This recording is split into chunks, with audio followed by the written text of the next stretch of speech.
Hello dear viewers, thank you for choosing the Manhwa compilation channel. Please leave feedback in the comments after watching. Enjoy watching. The story begins with a distant, beautiful halo. A high rock along which a blue, transparent waterfall flows.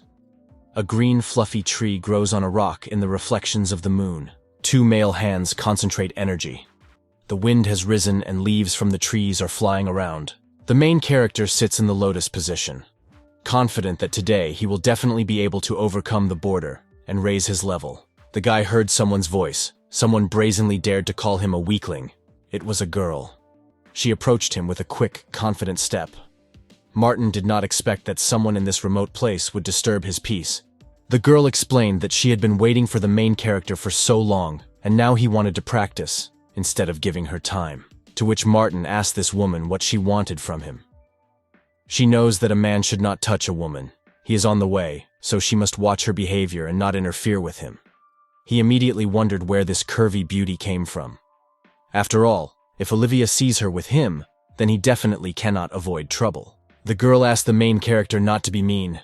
Had he really forgotten what they had been doing all these 3 years? The boy stared at the girl's breasts, thinking how beautiful, elastic, and tender she was. This is the first time he has such sensations. Martin expressed that he did not understand what this woman was talking about. Yes, it doesn't matter. He asked her to get off him. After all, the boy is worried that people will see him and think that he is violating her innocence. The girl immediately began to reassure him that at such a time there was no one around, no one would see. But the more he resists and behaves like this, the more she wants him. She asked what to do then. Then she grabbed the main character by the face and began to kiss him passionately. Martin thought she was too wild and unbridled. He furrowed his eyebrows, trying to regain his composure. The girl said that he kisses just as sweetly.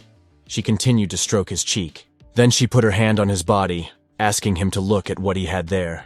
The boy was already lying on a high rock. The girl didn't let up.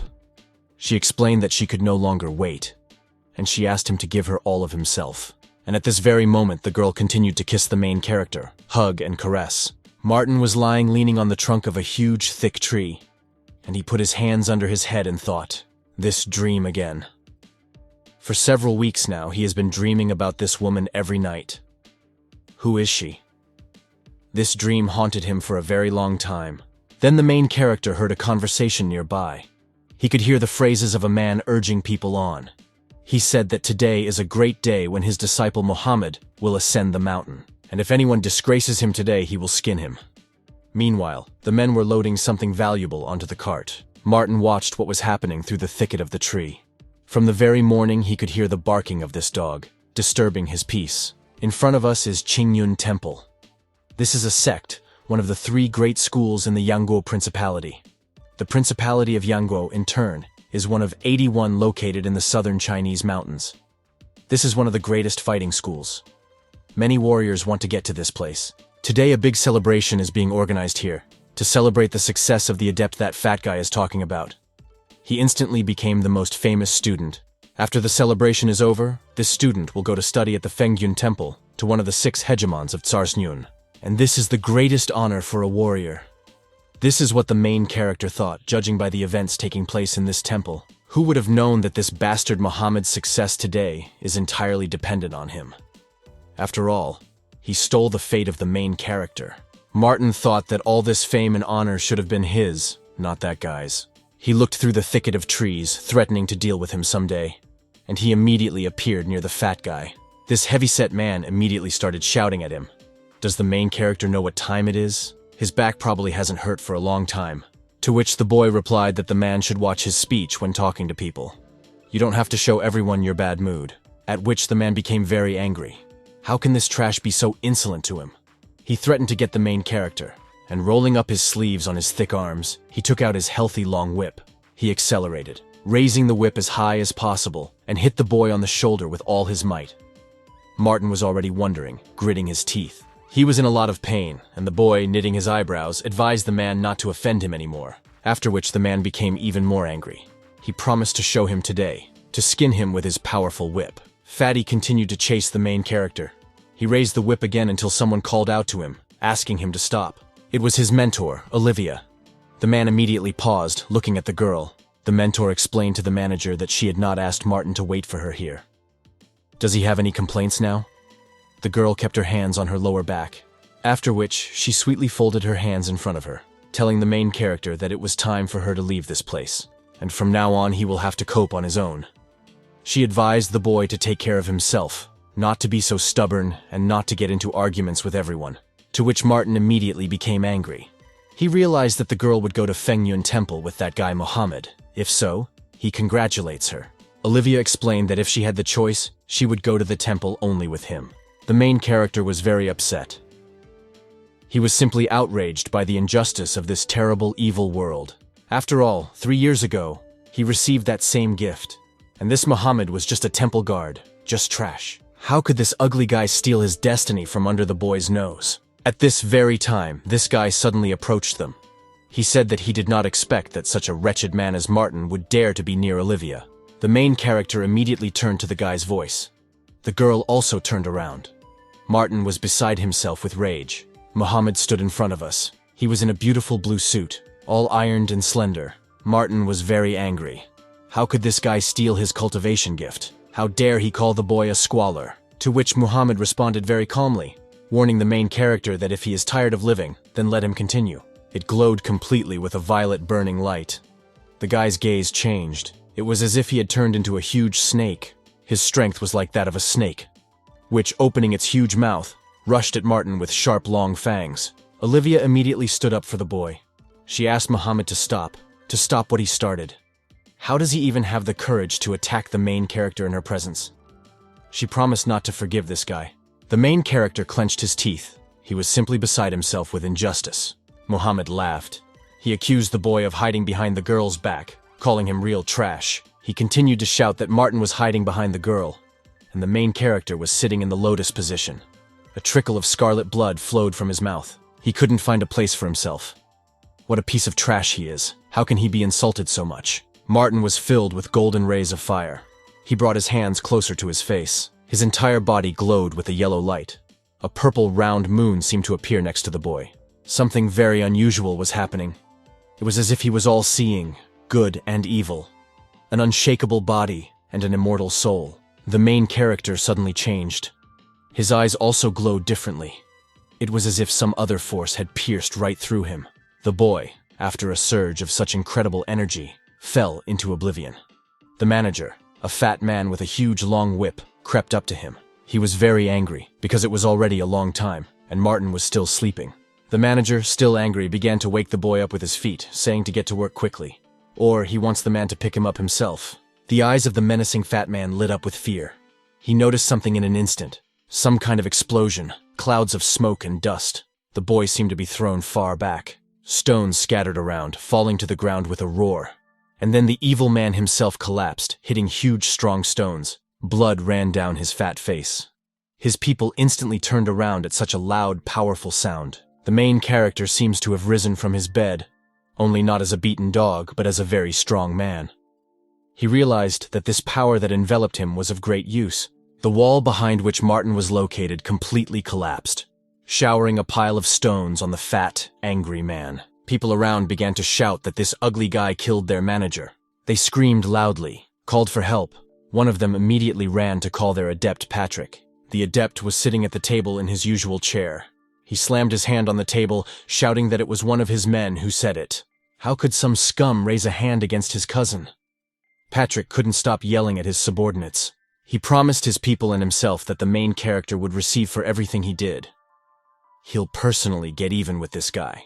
The adept's subordinate, falling at his feet, explained that Martin, in an unknown way, had overcome the border of the Chunmai level, and with one blow, he destroyed their manager. Having crossed the boundary of the Chunmai level, he received the title of Adept of the Outer Temple. They simply wouldn't dare touch him. Then Patrick grabbed the guy by the chest, answering him that even though Martin was sick at the border, he was still far from reaching him. After all, his cultivation level is already at the 5th stage of Chunmai. He continued to explain to the frightened subordinate, making it clear that the protagonist's mentor Olivia would no longer protect this freak. Meanwhile, Martin was in the yard. He stood near a large green tree. The boy directed all his strength towards the mighty trunk. Sparks flew around. A bright yellow light spread out, hugging the tree.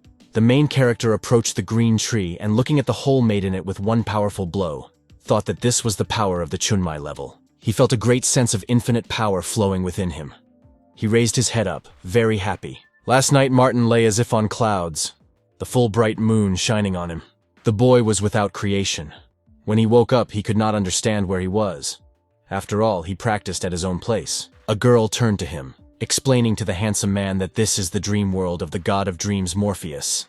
She admitted to the boy that he is really very weak. After which, this girl bent down in front of the main character, and she explained that she had to spend 3 whole years to awaken him. And then Martin seemed to have an epiphany. He looked at the girl and learned that she was from his dreams. After all, she appeared to him constantly, but the guy could not understand why. To which the girl replied that her name was Merida, and she lived in it for 3 whole years. How can he not recognize her? The main character began to remember what happened 3 years ago. He then managed to find the divine fruit. That evening, a small pearl hit his dantian, causing his cultivation to stop. The boy jumped to his feet like the wind. He realized that the girl was the very pearl that had fallen into him. Why did Merida get angry? What a gem! Her face changed for a moment, as if turning into a demon. She began to explain that 3 years ago she got into trouble, and brought trouble upon herself. Just before her death, the girl hid her wounded soul in a magic pearl, and fled here. She continued to explain to the boy that she wanted to attract the warrior with a beautiful fruit, and hide in his body from enemies. But she came across a bunny like him. Fate simply brought them together. She asked to be allowed to show the main character all the beauty of this wonderful world. In the world of warriors, there are 4 borders: Chunmai, Huayuan. The next border is Ningdan, and another lord of people. The human lord boundary is the highest and strongest level of warrior. There is nothing that can frighten the all-powerful ruler, but the legends also speak of a boundary higher than the ruler of men. They say that upon reaching this border, a warrior can control the wind and rain. He is able to destroy everything, even time and space. He who wishes to destroy this boundary must endure heavenly tribulation. Martin thought that this woman could be the ruler of people. Even the head of the Qingyun sect is only on the Ningdan border. The girl explained that he received the heavenly fruit. She cannot understand why his cultivation is developing so slowly. After all, even a disabled person who manages to taste the fruit will turn into a talented fighter. The girl continued, holding her hand on her chest. The main character explained that this was all because one nasty slug stole the heavenly fruit from him. He dared to do this fraudulently. Then Merida, running her finger along the boy's chin, said that she would like this little thing then. She asked to help her sister get her body back, and in return, she would give him everything he wanted. And then she added that now Martin is still rather weak. She raised her hand to his head again. It was a friendly gesture on her part. The girl continued that she wanted to give the boy something. He looked at her with interest. After all, who doesn't love gifts? The unshakable body and immortal soul of the Almighty. It was as if a fiery hand was reaching out to him. Red-yellow flames were burning all around. The name of this technique is the secret of the immortality of the Almighty. Martin plunged headlong into this strength and power. He sat on his knees as if in a dream. He was in another dimension. These are the changes that took place in the boy. This was a new meditation. He realized that this was the point of the Sea of Qi. This means he crossed the Chunmai border. The main character was pleased with the changes that had occurred. He was filled with excitement and hope for the future. He thought that Muhammad had stolen his destiny, and thought that he had doomed him to oblivion. But he can't even imagine that his destiny has only begun its path now. Then the main character rose from his knees. He stretched out to his full height and promised himself to catch up with this guy, returning everything that was rightfully his. And since he has overcome Chunmai, then he should go to the Hall of Elders to receive the rank of adept. And here we are an hour later, Qingyun sect, one of the 3 strongest sects in the Yangguo Principality.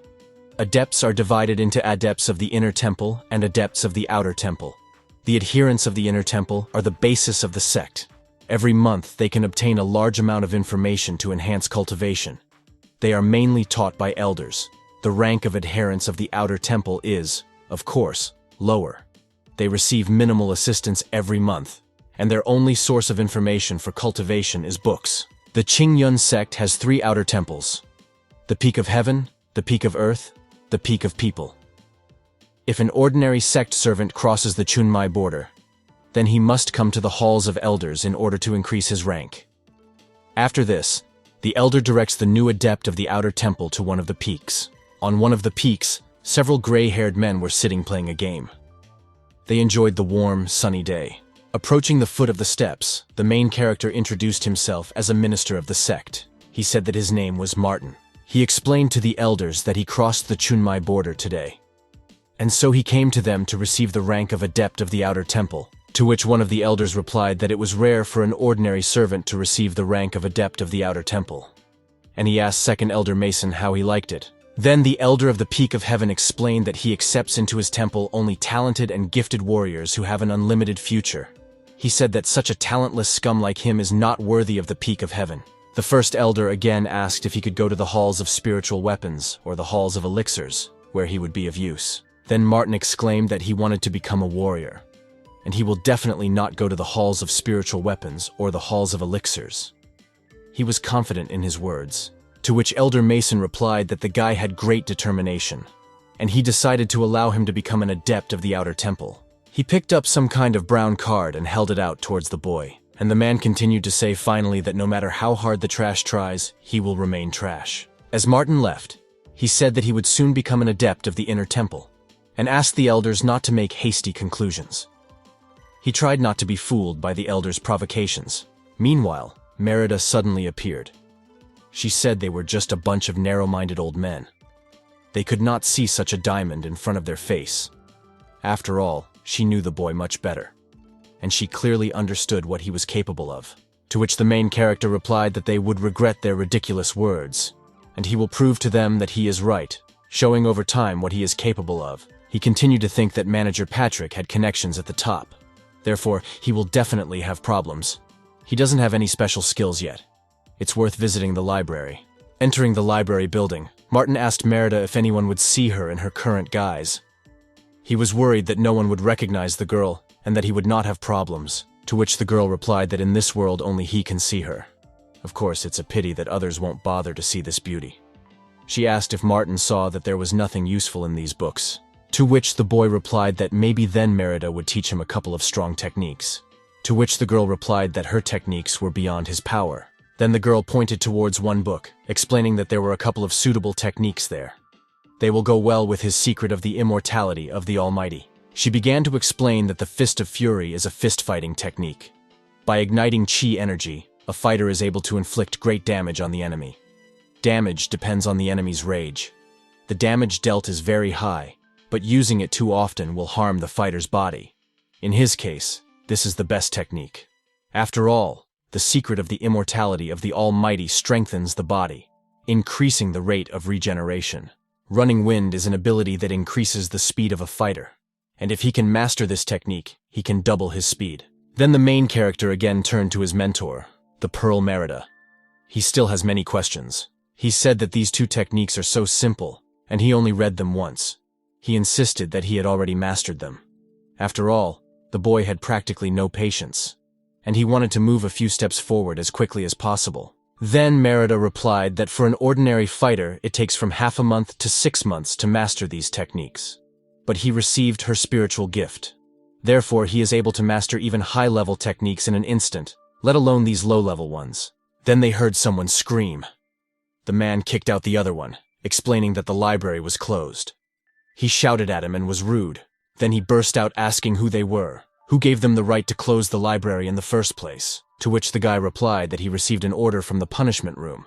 Order to capture the intruder, Martin. Everyone else was ordered to disperse. He told them to get out of here. Do they really think that they can keep a mentor? The boy continued to repeat these words. He asked everyone to get out of here. After all, the guys can't hold him back. The guy came to the library door and began calling Martin. He called him trash. He provoked the boy very rudely and brazenly, after which the main character went out onto the porch and opened the library door. He explained that if the guy wanted to take revenge on him, he could find him right away. Why all these appeals to the halls of laws? He asked the guy not to pretend to be a hero. The guy turned to his mentor John. He said that this scum was not worth it for him to personally fight with him, and he asked me to leave it to him. The boy wanted to teach the main character a lesson. He said that he was now at the 2nd level of the Chunmai border, and he had enough strength to defeat such scum. Then the main character began to approach the guy. He was already in a fighting stance. He clenched his strong fists, And the boy, in turn, closed his eyes and began to merge with his power, turning anger into strength, after which he clenched his fist of rage, and he prepared to strike the enemy. He was determined because he could never tolerate being caught just like that. The main character rushed towards danger. His hand seemed to be on fire. It was fiery, red-yellow in color. It was as if she was burning in a bright fire. Then the guy said that to fight him hand-to-hand, Martin was definitely looking for death. After all, his concrete fists are among the best within the borders of Chunmai. But the powerful fist of the main character turned out to be much stronger than that guy. And immediately the enemy's fingers bent in different directions. He twisted them in an interesting way. Martin dropped the guy to the ground with a powerful blow of his fist, so he flew straight into a hard surface. The guy lay smashing powerful stones with his body. Streams of scarlet blood flowed from his mouth and nose. It was a terrifying sight. The main character turned around and said that with such skill as this guy, you shouldn't be insolent to just anyone. The people of the beaten guy began to talk in surprise at how he was able to defeat the second-level border fighter, Chunmai, with one blow. Did everyone see this? He used his fist of fury. He had only been in the halls of the library for an hour. How was it even possible to learn such a powerful technique in that time? Then Mentor John asked the boy, how dare he touch his minions? Having learned only a couple of techniques, how can he even act so impudently? Martin replied that he felt sorry for his watchdogs, and that manager Patrick mocked him for 3 whole years. He is sure that John ordered him to do this. And apparently Muhammad did something good to him, since the man became his faithful dog. Then the guy's mentor, John, clenched his huge fists, and gritting his teeth, he rushed off like the wind, flying towards the main character. He tried to hit the boy, but Martin in turn immediately escaped the blow flying at him. It was as if he had turned into lightning or a fast wind, and tensed his fist of rage. He accelerated towards the man and hit the man straight with his fist in his insolent face. The boy smiled contentedly, but John's fist flew towards him again. The main character, trying to defend himself, nevertheless flew back several meters. From their fight, sparks flew around. Not only sparks, but also colorful, eerie lightning lit up the surrounding halo. The boy concluded that there was a lot of energy in one blow, and if not for the secret of the immortality of the Almighty, he would have gone to his ancestors after this attack. Suddenly a man approached. He asked to stop the fight. He was very persistent in his words. He explained this by the fact that personal disputes are prohibited near the library halls. He was very serious and strict. Then Mentor John fell to his knees and turned to Elder Mike. He explained that this was not a personal showdown. This was an order from Steve's mentor to capture the intruder. It's good that he turned to a mentor from the Hall of Laws, to which the elder objected why he knew nothing about the capture of the intruder. And he looked at the guy. He asked if he was a member of the Law Hall. Where was his ID? The guy replied no. Then Elder Mike got angry and asked if there were really no people in the Hall of Laws. Maybe the guy wants to get punished for this. The elder looked at the main character. He asked if he was the offender who was causing all this fuss. Martin replied that whether he is a trespasser depends on who is presenting it to him. The Hall of Laws under his sect, or John and Steve. Elder Mike said that the boy was brave. He is brave to answer him like that, but also a little cocky. And the man headed towards the steps of the estate. He told them that he would send a man to investigate today's incident, and if anyone else dares to organize personal disputes on the territory of the sect, he will be punished to the fullest extent of the law, since such behavior of students is simply not mental. John said after the elder left that next time he would have less luck than today, to which the boy replied that in this case, he was lucky that he was above his level.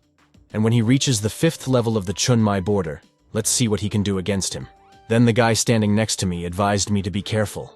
After all, he hit John in the face in public, and this guy does not forgive such an insult. He will send people after him. When Martin asked what concerned him personally, the guy immediately introduced himself. Having said that his name is Benjamin, he is an adept of the Outer Temple. Previously, John's guys also annoyed him, but he never fought back like the main character. Then Martin also introduced himself to this guy, and thanked him for warning him. He bowed in gratitude. The main character immediately asked if the guy knew where he could find housing for a new adept, to which the guy replied that he had a free bed in his room. If he doesn't mind, he can move in with him. To which the boy, of course, agreed. After which Martin sat back in the lotus position. There are 9 systems of arteries and veins in a fighter's body. By filling one of the systems, you can increase the cultivation level by 1, Chunmai 1st level. Martin continued to meditate. The pleasant sunlight was studied from it. He was shrouded in a transparent, luminous haze. He thought about how he had spent 3 whole years collecting Qin's wonderful elixirs. And in one evening, after drinking everything, I was able to raise only 1 level. For others, drinking 1 bottle is enough to fill the entire system and raise the level. The secret of the immortality of the Almighty is of course powerful, but it burns a lot of spiritual qi. And the boy has to give half of his spiritual power to Merida, to which the sister objected that she was taking his spiritual energy and strength for a reason. As soon as her soul regains some strength, she will be able to open the world of dreams to him again. There, the impact of his practices will be much stronger and faster. Half an hour later, someone asked if that guy Martin had left the sect. Meanwhile, the main character was thinking, in 3 months, there will be a big sect tournament. He must raise his Chunmai boundary cultivation level to 5th. This is the only way he can defeat all the fighters and enter the inner temple. And for this, he needs to get more information about the practices. Apparently, we will have to carry out the tasks of the sect that the elder spoke about. One of the beaten guys, watching Martinium, told his mentor that he personally saw how the boy took the task and went to the Chinfen hunting pass, to which John replied that it was good. It was forbidden to touch him inside the sect's temple, but since he was outside the temple's boundaries, he would finish him off there without consequences. And glancing at the guy standing at the window, he added that he would leave it to him, to which the guy replied that it was an honor for him to carry out tasks for the sake of John's boss. And here we are an hour later. In front of us lies the Chinfen hunting pass. A huge beast ran as fast as it could through the forest wilds. It was a powerful giant lion with fangs and claws larger and stronger than those of ordinary animals. Martin caught up with the beast and, shouting where he was going, jumped over it. He turned out to be much taller than the lion. Having flown as close as possible, the main character dealt a powerful blow to the head of the beast. Blood gushed around. He defeated the furry one. The boy realized that the furry, fiery lion was a mid-level beast. He would be able to get 5 low-level spirit stones for his head. Martin went forward, leaving this giant dead beast behind. But then the boy felt something. He paused a little. The guy's gaze was directed at the arrow, which flew almost cutting his cheek. This sharp arrow flew past, touched a huge stone, and flew off to the side. The main character immediately stood up. He tensed his strong fists and, shouting, "Who are you?" prepared to attack. This was Houston's first adept. He held a bow with a drawn string, preparing to shoot another arrow. John stood nearby. He said that he always knew that Houston was strong. But how could you miss? To which the first adept replied that he himself asked not to kill him right away. That way he would finish him off in 1 shot. Martin said that the first adept of the outer temple personally came for the head of such a small fry like him. If he was just John, it would be okay. But with the advent of Houston, the situation became more complicated. The adept asked the boy who asked him to anger Muhammad.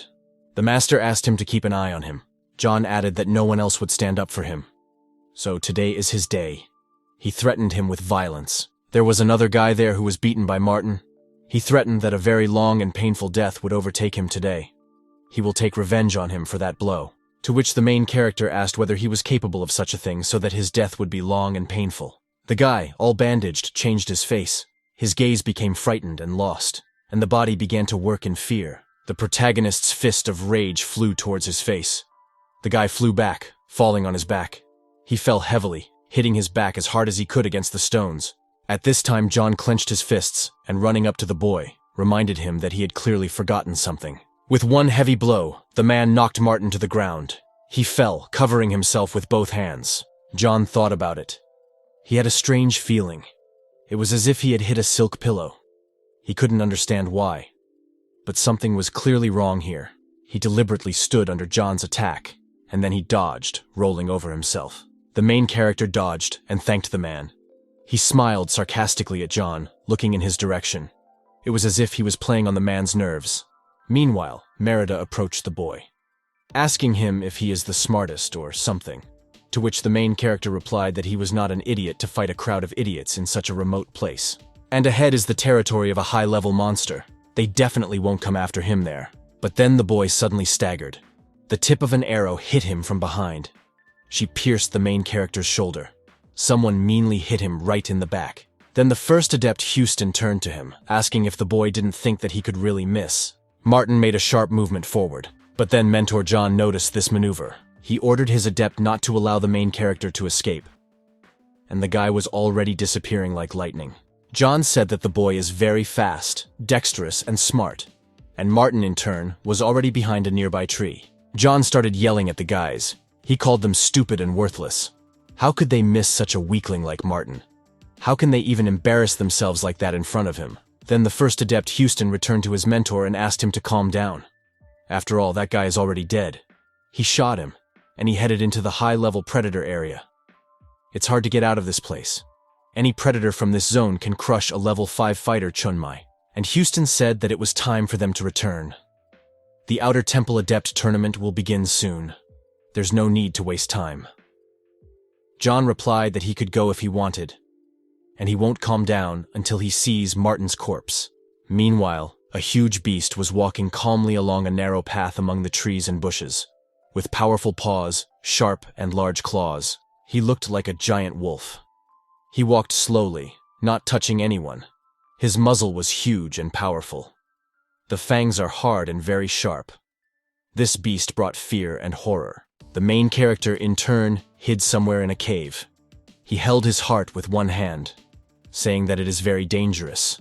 After all, he was almost noticed.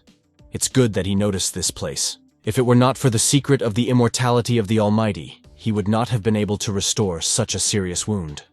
Houston will still get its way. The boy looked at the sky, which was visible through the gorge of the cave. Something flashed there, as if flying by. He couldn't mistake what it could be. This is the flight of the Emperor's Seal. To master this technique, you need to reach the 7th level of Chunmai. Perhaps these are not the same guys. After all, John has not yet reached such a high level. It seemed to Martin that she was also being followed. He didn't want to get into it, but still. After all, he was very fair and noble. The girl flying above him in the sky began to rapidly fall down. She was like a wounded bird, shot down by some evil hunter. The main character simply had to fly to the meeting so that the girl would not kill herself on the rocks. He was like lightning. His speed was getting stronger each time, and his will was getting stronger, like his fist. He caught the girl, preventing her from breaking. After all, who would have thought that they would both be hunted? We'll have to help her. After all, he is a man, and cannot leave a wounded girl to die or to be torn to pieces by hunters. And so the main character became silent again, hiding behind a tall, strong stone. He held his hand to the bleeding wound. He could barely bear the pain, but he couldn't make a sound so as not to attract anyone. Then there was some noise, a hum, rays of light all around. And some guy, he was very huge and healthy, pointed out Martin to his friend. He asked what a first-level guy Chunmai was doing in a place like this. Apparently, he doesn't want to live. The boy standing next to the big guy asked Martin if he had seen anyone here. They were apparently looking for this girl, whom they had managed to shoot. To which the main character replied that if he was talking about that girl, then she headed in that direction and pointed with his hand where she went. The guy replied that she was very badly wounded, so she was unlikely to be able to run far. He gave the command to quickly follow her. Martin thought they were a bunch of strange people. He looked into the sky as they flew away in flashes of bright flashes. The next day, a huge powerful rock is in front of us. Entrance to the cave. He headed inside. The girl who was lying at the bottom of the cave said how delicious it smells. She came to her senses and immediately wanted to eat. After all, the smell reached her was very sharp and pleasant. Then the boy turned to her, noticing that the girl had already woken up. He invited her to get up and have a snack. He thought that she was already clearly hungry. Moreover, after the fall, she slept for a long time. And then he introduced himself, that he is an adept of the Outer Temple of Marlin. He asked not to be afraid of him. After all, the guys who were chasing her headed in the other direction. The girl joyfully thanked the boy for saving her. She said her name was Virginia. She is an adept of the Qinyun Inner Temple, to which the main character asked the girl who those people were and why they were chasing her. He needed to know what was really going on, know the whole truth in order to understand how to proceed. She immediately replied that these were 4 disciples from the Zunmen clan. Martin said that it was them. It's not surprising that he couldn't see them well. But he heard that they were Muhammad's mongrels. Then Virginia began to tell that 6 months ago, during her adventure on the Beast Ridge, she found a spiritual pond. And every 2 months the spiritual power of the pond would automatically fill up. And she quickly broke through to the 8th level of the Chongmai realm, with the help of the spiritual power of the pond. As a result, a few days ago, the four of them found out that she had received a chance and forced her to give it up. And when she didn't comply, she was followed all the way here. Obviously, they are already the best four in the clan. Why do they still do this? Doesn't the clan care about this? The girl couldn't understand. Why are they so unfair? And instead of doing good, they humiliate everyone, mock everyone, and do evil. Marlin then asked how many other people in the Qin Yun clan were deprived of their opportunities. Has she ever seen the head of the clan? Their master Muhammad took the heavenly martial spiritual fruit from him before he became the so-called genius of the clan. The boy continued. Instead of complaining and expecting the clan to intervene, you need to think about how to become stronger. The only way to protect what we have is to gain power. Martin said that one day he will become strong and make each of them pay in full for their crimes. After all, he also wants to achieve justice. The girl agreed with the main character. There's no point in just complaining. She asked permission to help the boy. This would be her payment for saving his life. To which the main character replied that this is the girl's chance. But she interrupted him. And she explained that without him, she would already be dead, not to mention any chance. She invited him to become her friend. In front of us is a tall, thick tree. It rustled its green, fluffy foliage. The bright, warm sun was shining above them, and the clear sky was blue. And under the tree there was a transparent blue lake, near which flowers grew, and large blooming lilies floated in the water. They arrived where they were going. Martin said what a rich aura there is. If he practices here, he will definitely break through to the second level. But how will it be, in the end, man and woman in one? The boy was in the lake, and the girl was nearby. To which Virginia reassured the guy that she would take care of a lot of things. Just let him be calm. She explained that the right side would be his. To cultivate in a spiritual pond, one must take off one's clothes. This will improve the cultivation effect. The water was very clear and warm. The droplets shimmered inside. She was gentle and affectionate. The main character, having undressed, already went into the water. He admitted that it was very relaxing. He felt the clear, clean water caressing him. Merida suddenly appeared. She crossed her legs and sat down on a high stone. She always appeared so unexpectedly, like a ghost, and she hinted about the sweet girl Virginia. The stone was located directly in front of the lake in which Martin was swimming. He told Sister Merida not to talk nonsense. What has she already thought of? To which she replied that if it were her sister, she would push this little girl down and have an affair. The boy asked why she comes up with such strange things. He is going to cultivate, but the girl interferes with him. Merida asked permission to deal with this. She wanted the main character to break down for her, and Virginia, in turn, had already undressed and was heading towards the lake. After all, she also wanted to swim and soak in the water, and also gain strength and energy in your cultivation. Martin thought for a moment and turned around a little. The girl also turned around, as if she felt his gaze. Their gazes immediately met, after which she exclaimed that the boy should not look at her. He replied that he did not see anything, and he quickly turned away. Then Merida, smiling, asked the main character how he liked his sister's methods. Apparently this amused the girl. She looked at the boy a little insidiously and cunningly. He was upset and very embarrassed. His pearl was already blushing at such an act. Martin was indignant as to why she needed this. He blushed a little. And the girl, in turn, asked not to thank her. And she added that as a boy, he would finish the training so that he would not rush to leave. There are some good things under that pond. 3 days later, the main character is in the water. Blooming lilies float around him. The bright sun is shining. Then suddenly the boy seemed to change. His eyes sparkled. The 3rd level of the Chongmai Kingdom. Has he achieved this? He felt a change in his body and in his spirit. Virginia, in turn, said that she originally wanted to get to the 9th level, but in the end, Martin sucked most of the aura out of the pond. What kind of cultivation technique does he use?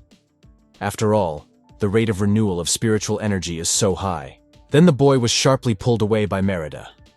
She advised the main character to go down to the spiritual pond. There is something interesting there. Martin didn't expect that there was such a large space hidden under the spirit pond. He was really interested in what could be hidden there from other eyes. He dived as deep as possible, and then his eyes shone. He saw something ahead. His eyes opened in great amazement. The boy suddenly swam back. He had been underwater for a long time, so he tried to breathe in more air. Virginia sat on the shore, waiting for the guy. She immediately asked the main character if he had found anything good. It was a crystal that collected spiritual energy, contained natural patterns of spiritual power, and was capable of condensing it on its own. The crystal can also store spiritual energy, and its effect is comparable to that of an extreme elixir that restores spiritual energy. So it's good that they have one piece each. He handed one of the crystals to the girl, to which she was very happy, thanking the boy. After all, now reaching the 9th level will not take her much time. And here we are an hour later. The main character invited Virginia to disperse near this huge tree, pointing to the furry giant. The girl said that it was very dangerous here. Why doesn't he return to the clan with her? Martin then replied that simply raising his cultivation was not enough. He also needs to hone his fighting skills here, and he needs to be alone for this. Virginia wished the main character good luck, and added that she would be waiting for him at the inner gate, to which the boy replied that of course they would see each other at the inner gate, and he thanked the girl for her good wishes, after which Martin thought that he needed to find some ferocious beast with which to train.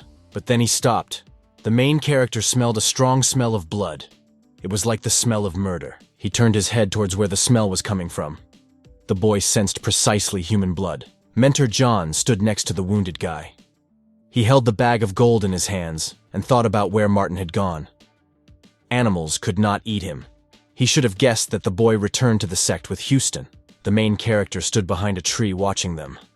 He thought that this guy was even willing to kill his disciple for this small spiritual stone. John felt that someone was nearby, and drawing his sword, he ordered to appear before him. Martin suddenly jumped out from behind the tree. He grabbed the tip of his opponent's dagger. His speed was lightning fast. And he said, turning to John, that he did not need to return. Don't irritate him even more than before. After all, such trash as a mentor does not deserve to live in this world, much less exist. John was surprised that the guy still wanted to kill him. He suggested checking which of them would die first.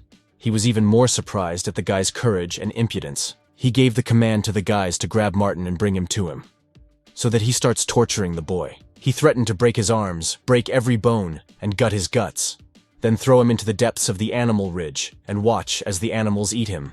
The mentor continued to threaten the main character. He clenched his teeth, looking at the boy with hatred. He was already imagining how he was removing his skin, piece by piece. Then Martin deftly dodged and asked what John wanted to do with him. The man exclaimed that he would kill him, and clenching his hard fist, he set off to meet the boy. He was very angry. Foam was spraying out of his mouth. The main character chose the tactics of violent murder. He dodged the blow and was about to attack back. He wasn't going to give up even for a second. John explained that his iron body technique is a great power, not to mention that he can't even defend against it. And so Martin raised his fist, preparing to strike his opponent. Blood gushed from the self-confident man's mouth. It hit John square in the torso, to which the man shouted that this was impossible. After all, only a couple of days have passed, and the boy shows such incredible results. The man could not understand how he could become so strong, and the main character has already sent his mentor flying, throwing him to the ground with a powerful blow. John told the boy that he couldn't kill him. Abuse of a cult brother is a crime punishable by death.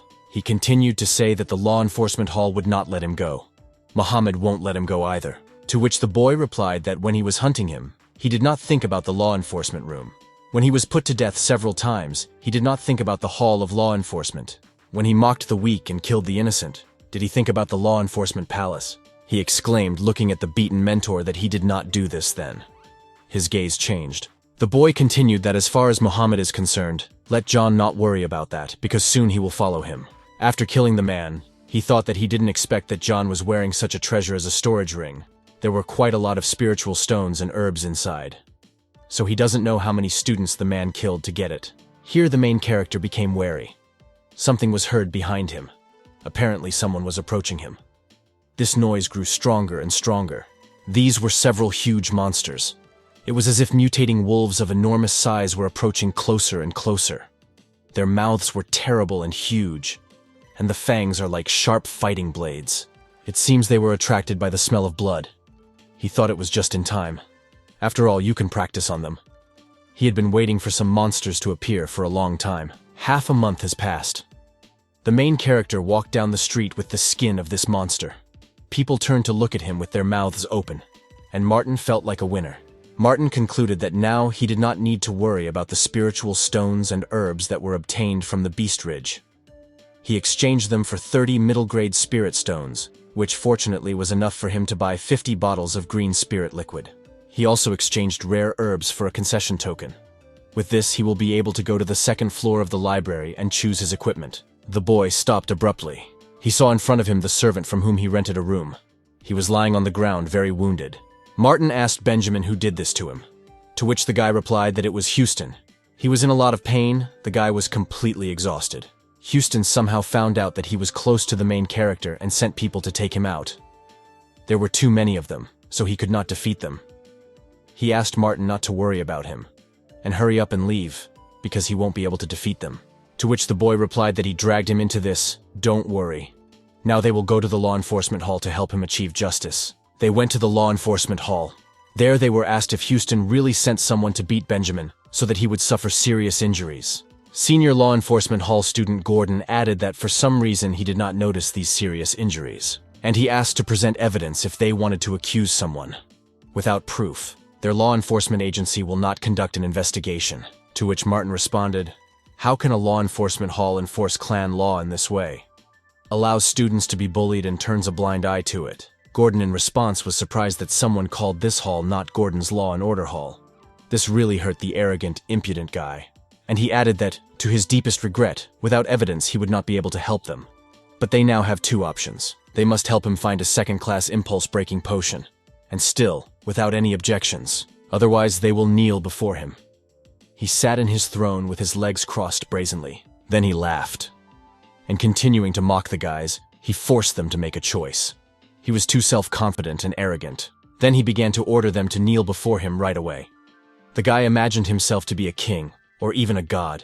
His lawlessness simply knew no bounds. Or be sure to bring him the potion he asked for. The guy, gritting his teeth, waited for their obedience. Then the main character, throwing a contemptuous look at him, replied that they would do neither one nor the other. He wasn't the least bit afraid of this nasty guy's threats. Gordon began to get seriously angry, his face twisted in displeasure. How dare they contradict him? To which the boy answered him that he was Martin. More than anything in the world, he hated to kneel before people like him.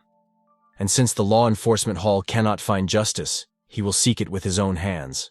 Gordon turned green from such a daring answer from the protagonist. He pointed his finger at him, not knowing what to say, and he simply shouted at them in the back to get out of here. The boy turned around and was about to leave. The guy asked if Martin was thinking. He stopped, because the main character was not afraid of anything or anyone. He was a very brave fighter for justice. At this time, the elder was teaching his students in the courtyard on the street. He explained that one of the ways of martial arts is to pay attention to the success of the task, and not to the desire for success. It is necessary to improve the body, combat techniques, and develop the mind, because one cannot exist without the other. The students were talking. One said to the other that as expected of Elder Mike, he explained what morale was in just a few sentences. The second one agreed that it was really good that they were able to come here and listen to the elder's speech. In turn, Houston thought that so much time had passed. Why didn't John return? And Martin's corpse was probably already rotted to the bones. Then he heard a familiar voice.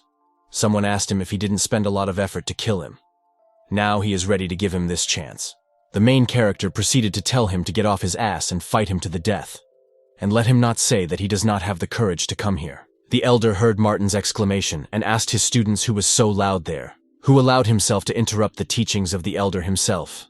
The disciples were wondering who this man was who dared to disrupt Elder Mike's sermon. The second one laughed and added that this is only the third level of the Chongmai Kingdom, and he dared to come and challenge Houston, which already has the fifth level. After which the guy suddenly fell to his knees in front of the elder and asked him not to be angry. It's all the student's fault. Martin has some kind of personal grudge against him. He didn't want him to come to the Taoist platform and create noise and disorder. To which the elder replied that this was the recently promoted student of the General Laborers Hall. Looks like he didn't just come to challenge this guy. On this day, he gave a big speech in the elder's pavilion. And today, he challenged this guy on the day of the elder's sermon. Mike thought that apparently the main character wanted to get his attention so that he could accept him as a student. It was a good idea. The elder asked Martin if a clown like him was worthy of entering Qianyun Peak, and he ordered Houston to deal with this man. After all, The elder does not want to see this clown anymore. Houston obeyed. He looked at the main character and explained to Martin that it was his own fault that he had brought so much trouble upon himself. And he added, looking at the boy, that today he would destroy him in the ring. He was confident of his victory. He was very cocky and smug. And then that day came. There were shouts all around that the trash from the General Workers Hall dared to challenge Houston. This guy could definitely use some new pants. The second one said that it was ridiculous to enter the ring with such a level of cultivation. And the boys, the students, shouted encouraging Houston, inciting him to kill this ungrateful trash. The elders were already sitting in their chairs in front of the ring itself. The guy Benjamin completely held on to his friend Martin, rooting for him with all his soul. After all, he had great respect for this brave and fair boy, who stood up for him without fear of anyone. One of the elders said that both sides had signed an agreement to fight to the death. And then the ringing sound of the gong struck. The duel begins. All attention to the center of the ring. Everyone was waiting with interest and impatience for the battle to begin. Houston said that on that day, the main character was very lucky that he did not kill him. But today, he won't be so lucky. He began to use his strength and skills. His weapon was already approaching the boy, and Houston continued to insist that this time he would not be able to avoid death. One of the students shouted that this was a 3-star series of arrows from the meteor arrow technique. This is a first-class martial art that can only be obtained on the second floor of the library. The second said that Houston immediately used such a strong technique that this guy was definitely already dead. The main character, with the phrase to avoid death, caught an arrow shot by the enemy with his teeth. And with lightning speed he was able to grab all his arrows with his own hands. Martin said that all his arrows were nothing compared to the bloodthirsty monsters of the Animal Ridge. He continued to say that Houston had shot at him before. But now, he began, and interrupted. He was throwing his own weapon at him. Now he will return them back. He finished his sentence and began throwing his own arrows at Houston, after which the guy was very surprised. This is impossible, he thought. How he caught his arrow. After all, this is a 3-star chain of arrows. The main character continued to say that now is not the time to be distracted, and jumped over the guy's head. He flew very high and did several flips in the air. Houston deftly dodged. And Martin's strongest blow landed on hard asphalt. Stones scattered around. The guy was also dexterous and strong. To defeat him, you will have to sweat a little and work hard. The guy explained to the main character that initially he wanted to keep the technique that he had prepared for him for the clan competition. But apparently I decided to use it now. And Houston pulled his bow in preparation for a new, stronger attack. Terrible power. Many sharp arrows flew towards the boy. It was like a hail of steel. He concluded that it was too late to strike back. So now he will have to dodge. And the main character became like a snake. He dodged and twisted as best he could. And he could do this very well. His eyes glowed red. It was as if he wasn't him. And that's where he got the strength to fight off such sharp, deadly arrows. Something touched him. Some kind of blow to the leg. The boy didn't expect it. He didn't have time to dodge it. And he missed one small hit. And at one point he was incapacitated. Martin began to fall. He missed the force that attacked him so unexpectedly and quickly. And Houston stood looking at the clouds of smoke and dust. He was not yet broken, Benjamin immediately exclaimed. He was very worried about the main character. The boy was afraid for him. After all, the battle was very intense and dangerous. Then Martin, lying on the ground, asked Houston how he could cheat. After all, this is an unfair fight on his part. To which the guy replied that how could he call this a scam? If he is guilty, then let him blame himself for being too arrogant. How could level 3 trash challenge him? The time has come to send him to the next world. Houston stood at full height above the main character and raised a large, sharp arrow above his head. He came as close to Martin as possible and swung with all his might, holding the weapon in his hands. The boy began to use his skills. Everything around suddenly lit up as if with golden rays. This light fell on everyone sitting in front of the ring. The elders became wary and watched what was happening very carefully. And then Houston seemed to slow down. This was an amazing ability of the boy. And then Martin jumped, turning around himself. He was approaching the enemy. And getting ready to strike, he shouted, "Die!" He raised his leg as if in a split over the guy standing with a bow and arrows. Then Houston became wary. He stood up, wondering what to do now. He realized that he could not afford to lose. And again, he pulled many sharp, deadly arrows at once. It was a 5-star salvo. Arrows flew towards him, descending from the sky like hail. The main character has changed. His gaze became red like a dragon's. He decided to use blood-boiling rage. Martin seemed to be enveloped in the protection of red flames. This bloody flame protected his flying arrows. It seemed to beat off the sharp peaks flying towards it. Then Houston quickly grabbed the hilt of his mighty saber with one hand, and the main character was already flying up to him, preparing a strong blow. He clenched his strong fist and with glowing red eyes, rushed towards the enemy. Houston decided to make a hidden strike. He just pulled out his sword, but did not have time to swing it. Everyone sitting in front of the ring instantly covered their faces with their hands. It was an incredible force of impact. One of the elders said that the blast wave from such a powerful blow was quite good. Houston dodged the protagonist's attack. He did not let go of the cold, sharp saber, and prepared for a new attack. The boy was opposite him. He turned his back to Houston, and as if by the force of the wind, without having time to turn, he lifted the guy in the air. He, in turn, lost his weapon and fell like a stone. The students began to shout that Houston was defeated. He is also the owner of the 5th level of Chiang Mai. How could he lose? Martin must be cheating. Others shouted that it was a scam, to which the boy replied that Houston uses poisoned arrows, and one hit can kill the enemy. Since he was able to defeat him, then why is he immediately considered a fraudster in their face? Then one of them asked if Martin really wanted to challenge the adepts of the Peak of Heaven, to which the main character replied that he had no need for it. He looked at these stupid guys questioningly, knitting his eyebrows. The elder of the Peak of the Earth said that a great tournament of adepts was about to begin. And if Martin thinks that he will have it easy, having made enemies from the Peak of Heaven, then let him do as he knows. The boy thought that he was threatening him. He became more and more surprised at this injustice. And even more, the boy hated people who dared to threaten him. They almost started fighting, but the chief elder immediately stopped the warriors. He asked to stop their disputes immediately. He explained that disrespecting another is allowed, but how dare he disrespect him? Martin's body glowed with the Tianyun fire chain. Houston, in turn, began to beg the elder to save him by destroying the main character. Then the elder turned to Martin. He said that he knows that he is only doing this to gain the respect of the elders. He can stop, because he has already shown his strength well. He is ready to accept the boy into the Temple of Heaven's Peak, to which Martin answered how to gain respect. And Elder Mike, didn't anyone tell him that he was a narcissistic, selfish old man? One of the students objected. How dare this crazy person speak so rudely to the elder? Then Elder Mike rose from his chair and asked the main character to repeat what he had just said. He then answered the gray-haired man that he would kill Houston because he wanted to, and this is not at all in order to win his worthless respect. He pierced the guy with a powerful blow, such that even the chains on his body shattered with a ringing sound. Then Elder Mike warned the main character to prepare for death. Another elder approached Mike, saying that in the Qinyun arena, 2 warriors fight to the death. This is the only rule, and he does not dare to get into their battle.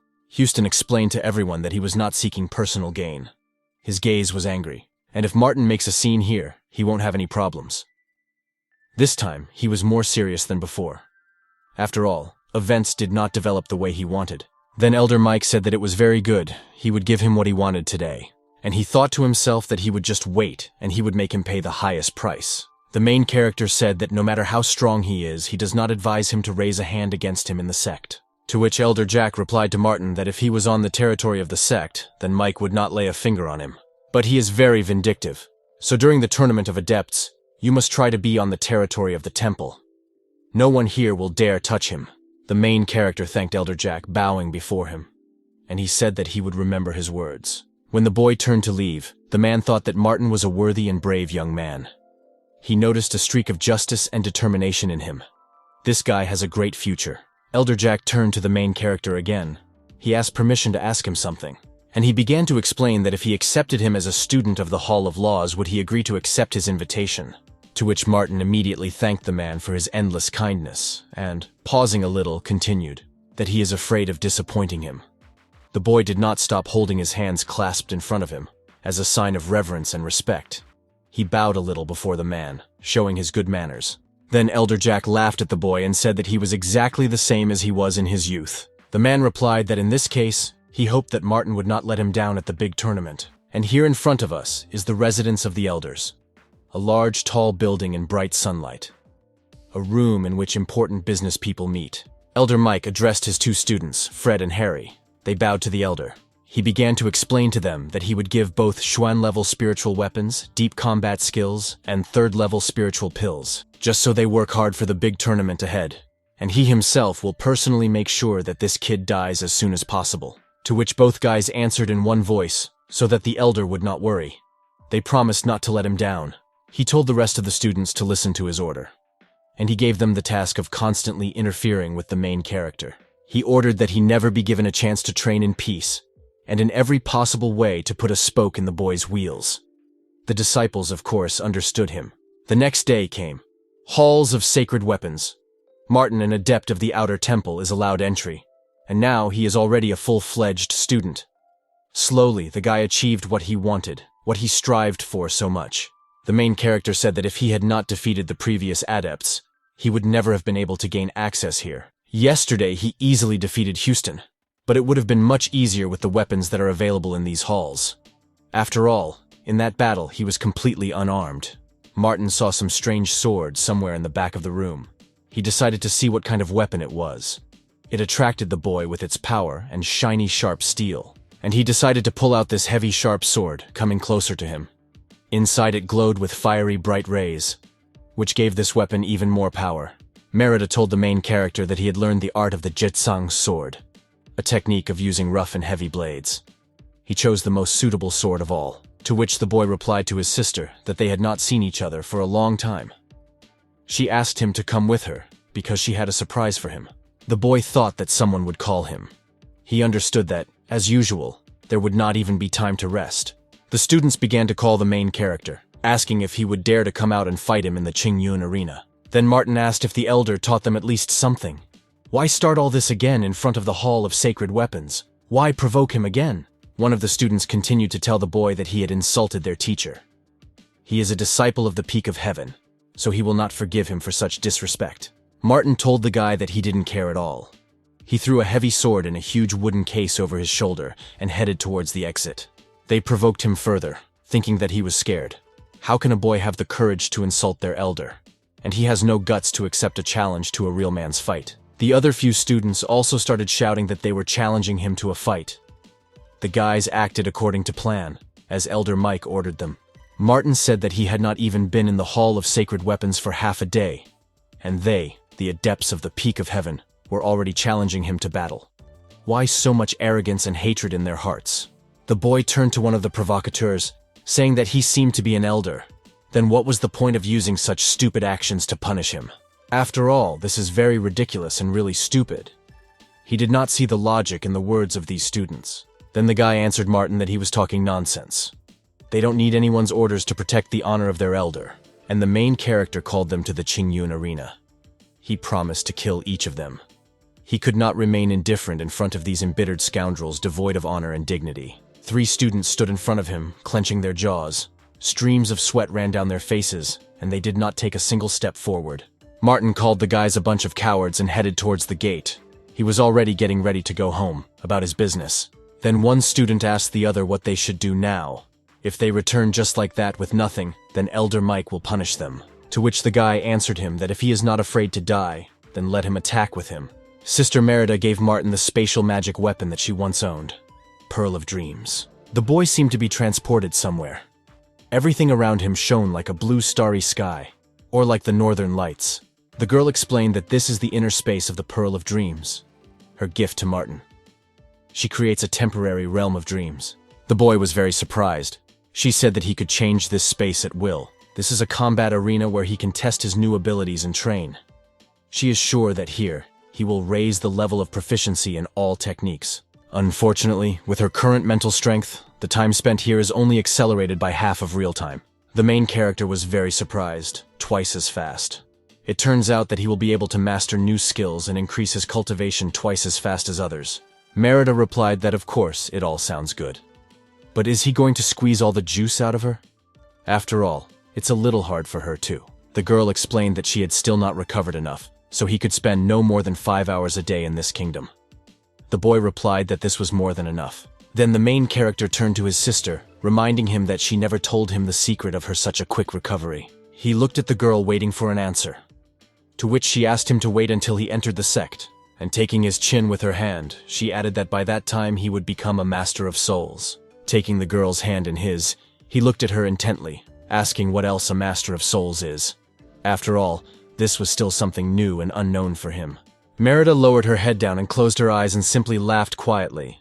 She began to explain that the rebel souls are a very mysterious group of creatures. There are still very few people who can control souls and become soul masters.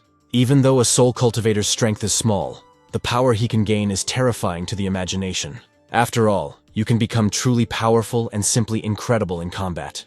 This will be a big plus in his further dangerous and difficult battles. Soul cultivators can be of great assistance in the process of developing martial artists. Martin began to say that then he... But the sister covered his mouth with her finger. She said it's not time yet. Right now, he needed to focus on cultivation, and for the next few days, she will watch the main character. This is how Merida explained, telling him further correct actions in order to become stronger several times faster. And now 15 days have passed. A small house far from the city, incredibly warm days. The sun sparkles, playing with its rays on the high rocks and mountains. The singing of birds spreads all around. It feels like there is no place for evil in this place. And the main character sits in the lotus position during meditation. It shone like a clear sun in the sky. He radiated a pleasant, gentle energy of self-improvement. Closing his eyes and exhaling carefully, the boy said that there was still a little time left until the 5th level of Chong Mai. Then the boy, sitting within 4 walls, heard a familiar voice. He opened the door and saw his sister Virginia.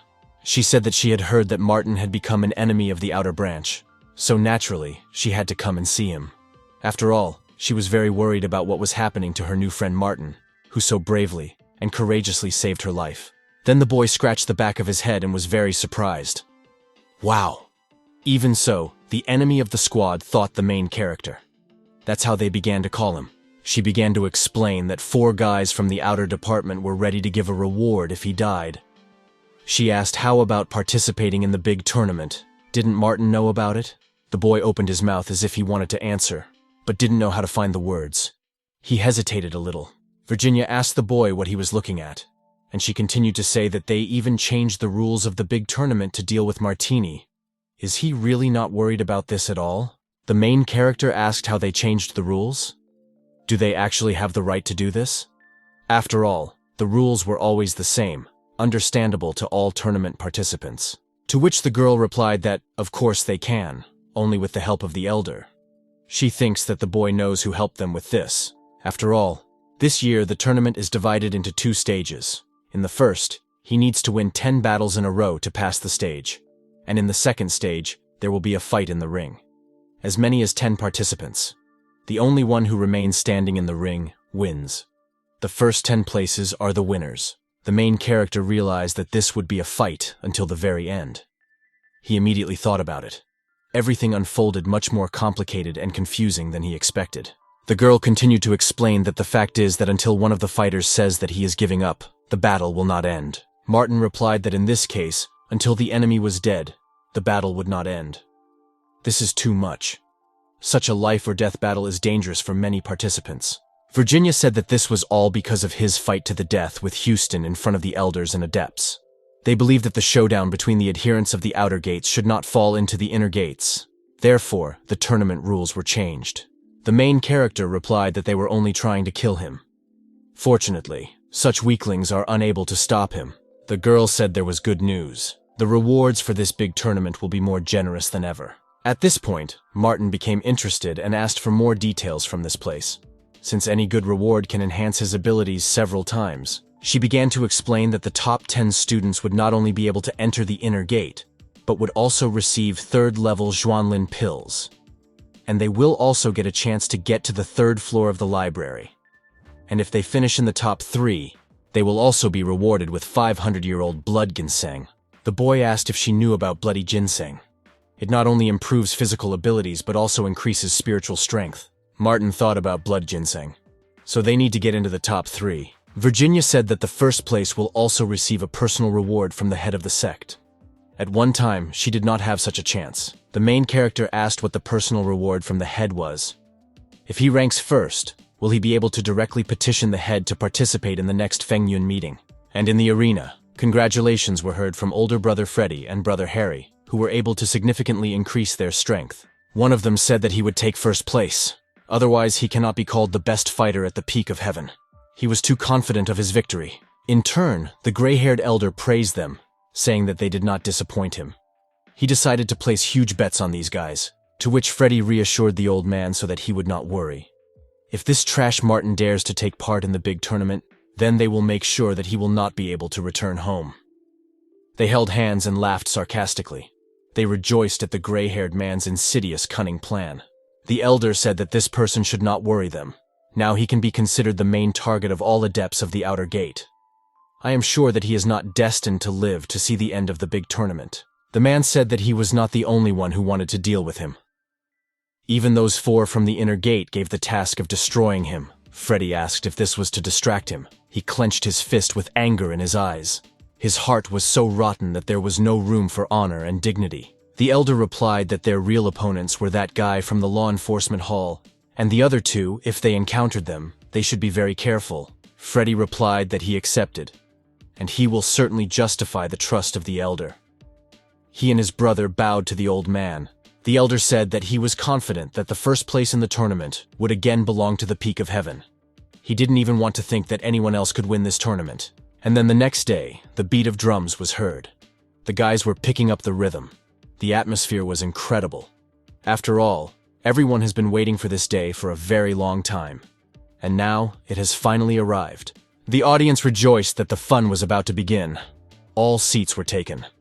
The participants were waiting for the start of the tournament, and the elders had already gathered, sitting in their front row, as a jury.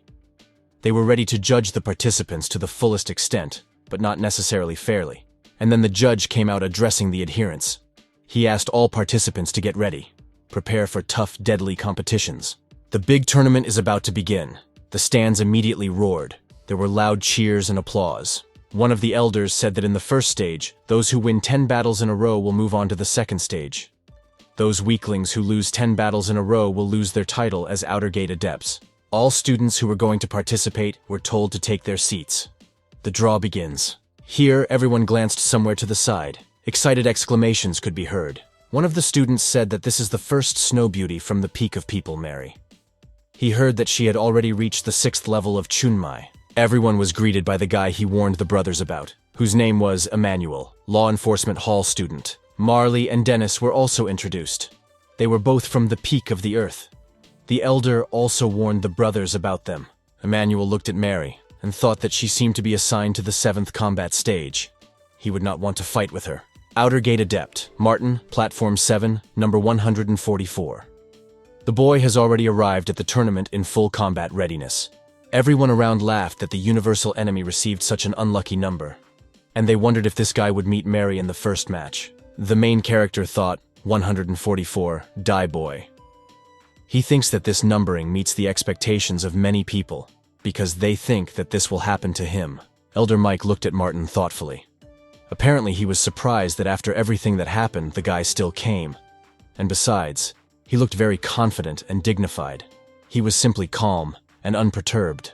Elder Jack looked at Martin and thought on the contrary. If this guy can really defeat everyone, one day he will become a great man. He didn't have anything against him, unlike Elder Mike. The judge announced that the numbers had been allocated, and now the tournament will begin. The first battle is on the 7th platform, the 15th versus the 157th. The second battle is 25th versus 262nd. The battle was in full swing. Third fight, 27th versus 183rd. The 9th battle is 144 against 699. This was the main character's number. It was finally his turn, which everyone was eagerly awaiting. One of the spectators asked if he was really so unlucky that he had already encountered a strong adept of the Peak of Heaven. Houston, whom he had defeated before, was a strong cultivator, but he was only an observer disciple at the Peak of Heaven, so they would see what he would show them today. And then Martin's opponent entered the ring to meet his opponent. He clenched his strong fists. He was ready to tear the boy apart. But the main character said that he was not his opponent. If he doesn't want to die, it's not too late to admit defeat. The enemy answered him that the guy had too high an opinion of himself and his skills. And in general, I was surprised how he could be so self-confident. And he wants to see whether his strength is as great as his tongue. He grinned and rushed at the guy. Apparently he wanted to be the first to start the battle, showing his courage and perseverance. Martin grabbed the guy's flying fist mid-flight, but the enemy escaped from the protagonist's hand. Martin, in turn, struck him back with a powerful blow. He did not make the enemy wait long. Moreover, he asked for it himself. Yes, such a strong blow that the guy flew high into the air and turned over on the fly. He fell, hitting his back on the hard asphalt. The judge approached the guy lying on the ground, and I looked at what condition he was in, whether he could continue the fight or not. He waited a couple of seconds and realized that there was no point in waiting any longer. After which he raised the flag and announced that participant number 144, named Martin, had won. The spectators exclaimed in surprise. The boy defeated the Peak of Heaven disciple with one blow. Could it be that this guy is really that strong? One blow struck the enemy down, after which came the next wave of battles. And number 144 has already won twice. He made huge strides in the arena. Here comes another wave of battles. The main character won again. He has already won 3 times in a row. When the boy entered the ring once again, the participant who stood opposite him gave up before even starting to fight. He just realized that he couldn't defeat this strong and brave guy. Martin, entry 144, has won 8 times in a row. This is incredible. He's really great. When the boy left the arena after the fight, he heard a cry of delight not far from him. Martin noticed brother Benjamin. He was delighted and surprised how the boy was able to achieve a streak of 8 victories. He was sincerely happy for him. The main character immediately asked the guy how he was doing. And does he also perform in the 7th arena? The guy laughed and said that he was in the 6th arena. All thanks to the restorative elixir that he sent him after the victory over Houston. And he has already won 5 victories in a row. While the guys were talking, another one intervened in the conversation. He said that right after winning 5 times in a row, he met a boy. And here is Benjamin, number 231, against Lucian, number 566. Lucian said that today was clearly not his day. The boy saw Lucian from the Peak of Heaven and became a little wary. He was clearly worried. The guy turned to Martin. He said that it was just a sparring match, no need to worry so much. He would like to personally show him his strength, but unfortunately not at this stage. And he added that if the main character doesn't want that guy to die, he should break the rules and stop their fight. Then Benjamin intervened in the conversation and said that there was no way. After all, he will then be disqualified. He asked Martin not to interfere so as not to lose his winning streak because of him. Lucian turned his head towards the guy and asked him to shut up and better go up to the arena to show himself. After these words, he actually headed towards the high steps of the arena. Benjamin told Martin not to worry. After all, he knows that he is not Lucian's opponent, and if he enters the ring, he will voluntarily admit defeat. And then the judge announced that the participants were already in position. And the fight begins. Martin didn't like to pull the cat's tail. If it comes to a fight, then you have to fight. The boy just started to say something to the senior judge. Apparently he wanted to give up. He was really afraid, realizing that he would not win, and wanted to stop the battle that had not yet begun. But then the enemy suddenly grabbed his face with his powerful hand. Benjamin didn't even have time to finish speaking. He didn't let him leave the game. Lucian told him that he would not allow him to admit defeat, and he lifted him up by his head. The guy couldn't do anything. After all, he initially understood that he was weaker than the enemy. The main character immediately began to scream to be heard. He asked to let the guy go. 2 weeks ago, he stopped communicating with this guy and asked not to touch him.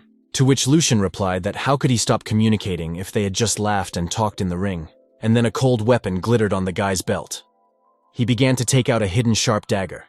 It was very vile and completely ignoble. He rushed at the guy with a knife and shouted to Martin that he would either get into the ring and fight him or watch his friend die. Benjamin was already covered in blood from the stab wound.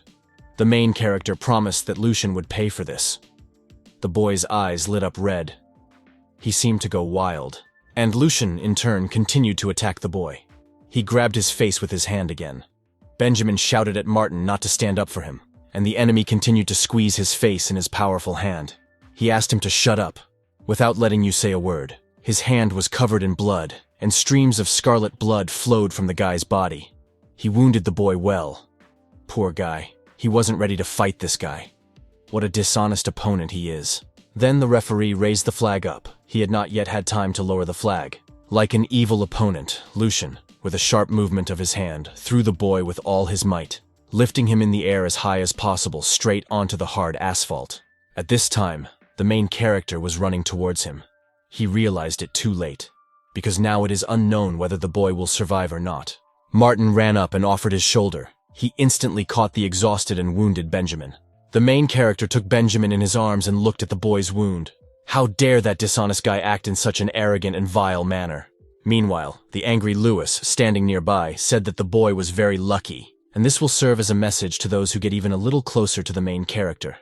He completely wanted to prevent others from befriending or interacting with the main character. Martin was seriously angry. He promised the enemy that if he came across even one adept of the Peak of Heaven, he would destroy him. One of the participants watched what was happening in the arena. He watched as Martin held the immobilized boy on himself. The second, his brother, addressed him. He asked if his brother successfully passed the second stage, to which the guy responded positively, and he asked him back if his brother was also in the 7th arena. What kind of record does he have now? He replied that fortunately, Mary did not fight him. So far, he has 8 wins in a row. My brother asked me if it was a series of 8 victories. This is interesting, he smiled tiredly, and he said that he was afraid Elder Mike wouldn't want their friend to get into the second stage. He will go talk to the judges so that his brother and Martin will be identified together. And then he knows what to do. To which the guy reassured his brother so that he would not worry. If he stumbles upon it, he certainly won't hold back. And now this moment has come. In the 7th arena, number 144 versus number 286, Freddy asked if this was actually the genius disciple of the Marley Skypeak. He's stronger than Lucian. The participant sitting next to the guy replied that he was really stronger, because the guy took 39th place last year. Another of them said that he previously believed that if Martin was very lucky he could still make it to the second round. But now he's not even sure if he can survive. To which the guy replied that after insulting Elder Mike, he would obviously end up badly, and the protagonist's opponent said that he had finally met him. He took out his sharp sword from its sheath, to which the boy replied that he had never chatted with the dead before, and he prepared his weapon, holding it in a case right on his shoulder. The enemy told Martin that he was very arrogant, and looked him boldly straight in the eyes. He began to use his power, namely flaming execution. Everything around lit up with bright blue colors.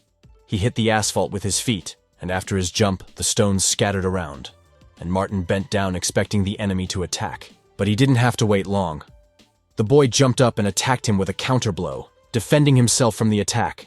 The participants sitting in the spectator seats were surprised. After all, the main character was able to defend himself from Marley's attack. Elder Jack discerned sword art in the protagonist's skills. 2 strong opponents stood opposite each other, face to face. In the middle of the arena there was a deep hole from their blows. Marley asked the boy how he could think he was worthy of fighting him, and with words he sent the boy to hell. He jumped as high as possible, and he was preparing to strike the next blow. The main character rushed towards him, holding his unusual sword, which seemed to be in a case. Martin, gritting his teeth, asked the guy to shut up. The battle began again. Bright colors of fire rays, clouds of smoke and dust. Everything was mixed up around. The main character very deftly dodged the enemy's blows. He was completely tense and ready to attack. The boy defended himself with his weapon, not allowing himself to be offended. He was not inferior to his strong opponent. In turn, the guys who were fighting nearby heard a loud sound, as if something had exploded. After another fight between 2 strong opponents, Marley struggled with all his might, flying several meters straight onto the asphalt from the powerful blow of the protagonist. Beams of fiery light pierced the stones.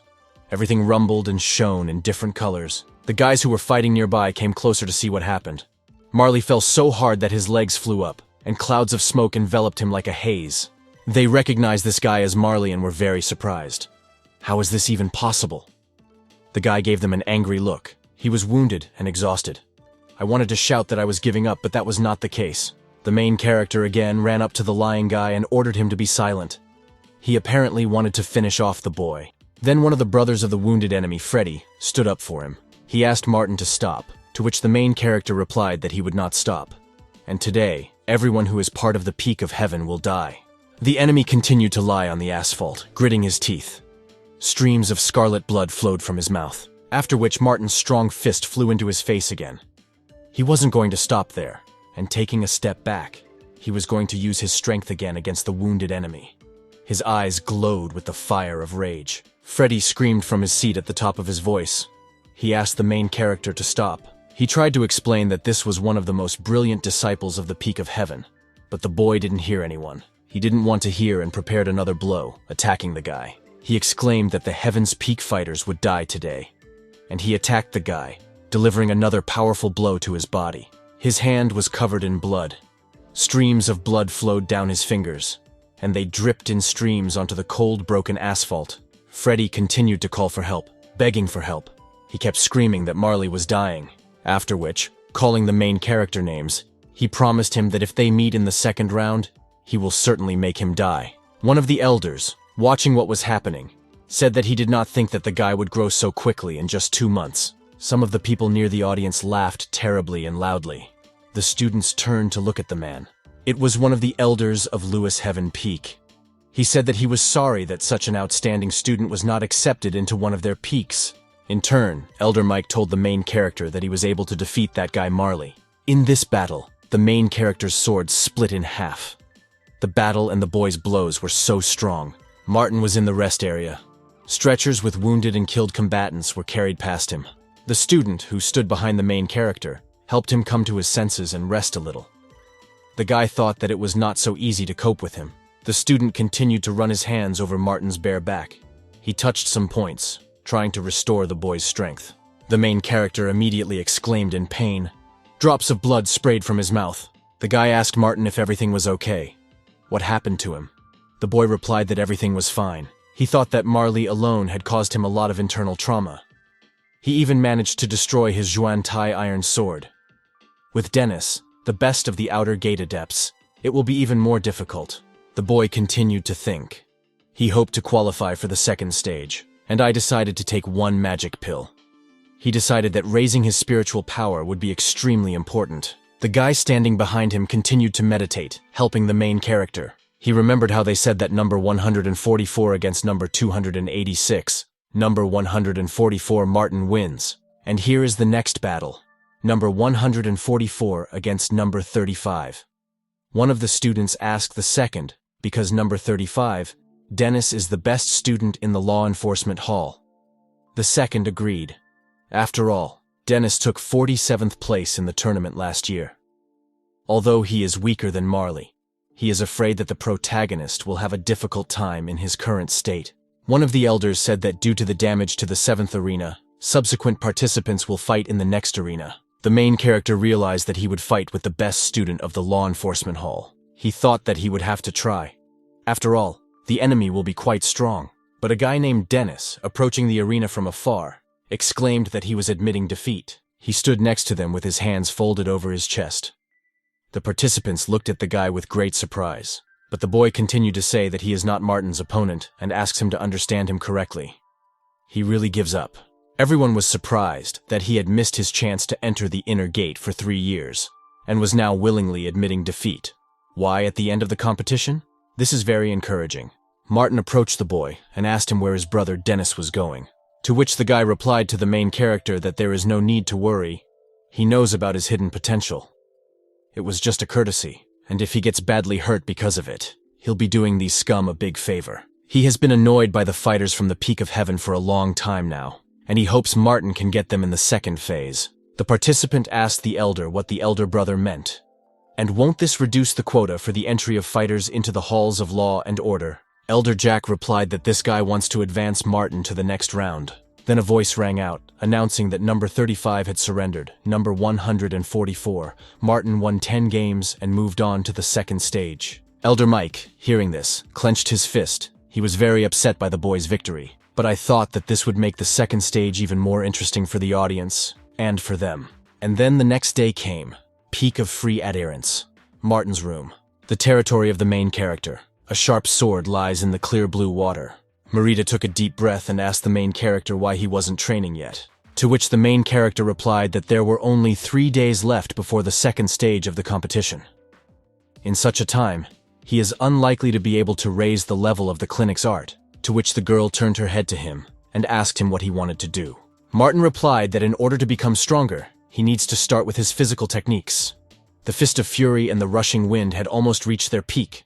Maybe he can increase his strength in these 3 days. Then my sister advised me to first train my body for this. It just so happens that she recently discovered a fun ability in the Dream Pearl, and now he wants to show it to him. The boy instantly became interested and asked to show him what kind of ability this was. The girl mentor explained that this is an ability that will lead him to ecstasy, the endless prison of the wind. Bright yellow rays of light shone around the boy. It was something completely new and unusual. Rays of light mixed with fragments of asphalt and stones. Everything turned into a cycle of dust and stones, as if a tornado was circling over the main character. Merida asked Martin if he was ready to die, and waving her hand, she walked towards him. She warned the boy that she was going to start. She opened her small hand as wide as possible, and with a cry, the blade of the wind, she directed all her power towards the main character. He managed to dodge in time. A huge, powerful beam of light with sharp fragments of stones flew past his head. She decided to first strengthen the protagonist's running wind, and it hovered in the air far above Martin's head. The girl asked the boy to try to dodge her wind blade, to which the main character replied that it would be easy, and he is ready to dodge. The boy rushed forward with the speed of the wind. Then Merida asked the boy not to draw hasty conclusions. After all, you shouldn't underestimate her. The main character, in turn, jumped as high as possible. Apparently, this was his new plan to repel the attack. He managed to escape from another powerful blow from the girl. He was as agile as lightning. The boy even managed to raise his leg in time. He clenched his fists, preparing for new attacks from his mentor. Stones scattered around. Lightning, dust, clouds of smoke. It was very bright and dangerous, but the training continued. The girl flew even higher, rising to the clouds themselves. She braced herself for a new attack. The boy, in turn, was also ready to defend himself. Merida smiled slightly. She noticed that the boy was somewhat absent-minded, and she fired several streams of dangerous fiery rays at him at once. He barely had time to dodge, and he stretched out his hand through the fiery rays, trying to pull off some kind of trick. It was as if he had caught the powerful fire of the girl's fiery blow with 2 fingers. Merida didn't stop. She tried not to let the boy rest, so that he is ready to repel any attack. But the main character was already on all fours. The girl's strength was stronger than him, and the guy couldn't stand it a little. He coughed, and I was completely exhausted. He understood that he was not yet strong enough. The girl, in turn, flew up to the main character. She asked how Martin was feeling. He replied that it was truly incredible. It was as if he had really died. The guy could not recover from such intense sensations. To which Merida replied that only by truly experiencing death would he be able to release his true potential in a desperate situation. She would then continually adjust the wind blade's power in terms of intensity, depending on how well he adapted to it. Then the main character, taking his will into his fist, confidently asked the girl to begin. She said that the wind is an invisible and colorless thing, elusive and omnipresent, so it should not resist its power. The essence of running wind is to control the wind, mysterious and capable of opening new paths for him. He must attract the surrounding airflow, change the direction of the wind so that it helps him in battle. When he can ride the wind, only then will this ability reach its peak. And so, Martin began to dodge with even greater zeal. He felt every stream of fiery rays. Now it looked more like the boy began to merge with the wind. A little more, and they will become one. The main character was making progress. He was not going to give up and asked the girl to continue the attack. He asked to strengthen the fiery rays and add little by little, more and more. The boy jumped up and down, dodging every deadly ray of fiery light. He asked for more and more in order to strengthen himself in repelling the attack. And so the next morning came. Someone called the main character. Brother Martin was in the room. The brother informed the guy that the older sister from the inner gate was here again. She was waiting for him in the living room. It was Virginia. She was sitting at a table with a cup of hot tea. Martin immediately got ready and went out to his sister. He opened the curtain and happily met Virginia. She told the main character that for some reason, it seemed to her that he was different from himself yesterday. Then the boy became interested in how he had changed. She said that he became less fussy, more calm and indifferent. The main character became interested, and he asked if the girl wanted to say anything else, to which she replied that she didn't know how to say it. He just seemed somehow different, that's all. The boy said that he understood and laughed. Martin thought that after dying so much last night, his mind and temperament would definitely change. Virginia remembered that she had something for the boy.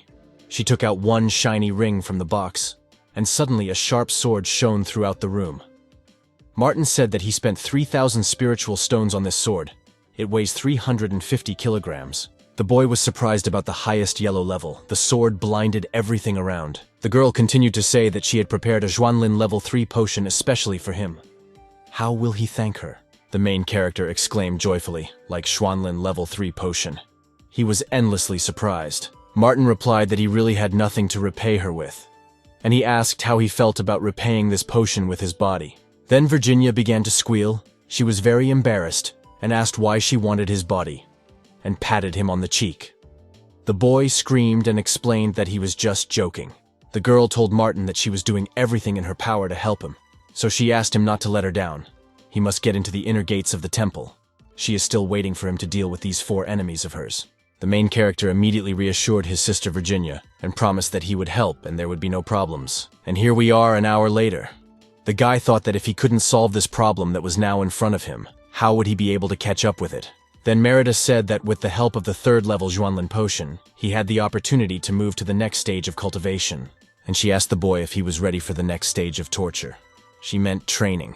Martin was in full combat readiness because he needed to become as strong as possible, and in a very short time. The girl explained that he was only able to master the initial stage of wind control.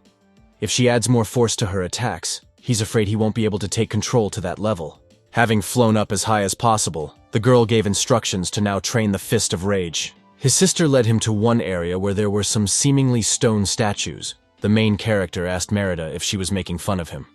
How can these things help him improve his Fist of Fury? To which the girl began to calm the boy down. She asked him not to be so sad. But then these things that the guy was asking about took off in the air and approached Martin with a ready attack. He did not expect such a turn of events. The stone things started attacking him. He tried to dodge. As it was unexpected, he was simply knocked to the ground with several blows. The main character exclaimed that this was completely unexpected. After all, they started attacking him without even saying hello. To which Merida replied that it was just a warm-up and it was already over. The girl warned that this was just the beginning, just a little training session. Or rather, before a huge difficult workout. Because from now on they will fight in earnest. Then the boy replied that he was ready. He very well felt the anger boiling in his blood. The stone people were already approaching him. The key to the power of the Fist of Fury is anger and the desire to kill. The boy had already managed to concentrate and prepare to attack and repel the attack. If he can control the anger flowing in his blood, as well as the stern intent to kill his opponent, combined with his spiritual power, already one blow hit the boy straight in the chest. He already exclaimed, but that was just the beginning. Takes the Fist of Fury to the next level. Martin tensed his arm and prepared to repel the attack. This time he didn't miss, and his powerful fist met the fist of the stone guy. Sparks flew around. Fiery lightning left traces around the main character. He tried to concentrate. He felt the anger that thickened in his blood, the desire to kill that arose in his soul. Then a stone man approached the boy with a new attack. He prepared his powerful strike as he approached Martin. And now, 3 days after the first stage, a huge tall building, flags. The main character was heading towards a general meeting of people. Battle participants, students, spectators, elders. When the boy passed by several elders, they noticed that he was the 5th level of Chong Mai. And we realized that this is very good. The main character told Elder Jack that he was not very talented. After all, he just managed to train well. To which the elder replied that he should at least follow his advice and refuse further participation in the big tournament. After all, the boy's hard work and talent are already enough to prove himself in the first stage of a big tournament, and he doesn't want anything to happen to him in the second stage. Martin bowed to Elder Jack and thanked him for his advice, but as he was about to continue, the man interrupted him. The elder again turned to the main character and asked to listen to him. This year's big tournament is dangerous for him. You just have to wait a little until next year. Then he will surely shine. The boy thought that he had to try his best, improve in the shortest possible time, to catch up with the Qin and take away from Muhammad everything that is rightfully his. And now he tells him to wait another year. The guy decided that a year was too long. Therefore, no questions about the future, only thoughts about the present. This is the final decision the main character made, despite the advice of the elders. He answered Elder Jack, leaning against him with respect, that he had decided everything a long time ago. He was quite serious in his answer, and so, the signal sounded for the students who entered the second stage. They were called to the platform to begin the battle. The elders had already gathered in their places. They were ready for the start of the second stage, the start of a new tournament. Among the elders was the head of the Qin Yun clan, whose name was Tad. He noticed the main character, and he asked if this was the guy who was able to make a lot of noise in the outer compartment. The talented Qin Yun 4 were also there. A girl named Margot said there was nothing special about him. The boy named Archibald was also one of the talented 4 Chin Yun. Another guy from the talented 4, Chin Yun, also asked if this was the kid they saw in the Beast Ridge. He was still able to survive. The guy was surprised. The boy from the Chin Yun 4, Benjamin, also looked at the boy with a surprised look. They all concluded that this guy didn't run away. In their eyes, he was like a hero.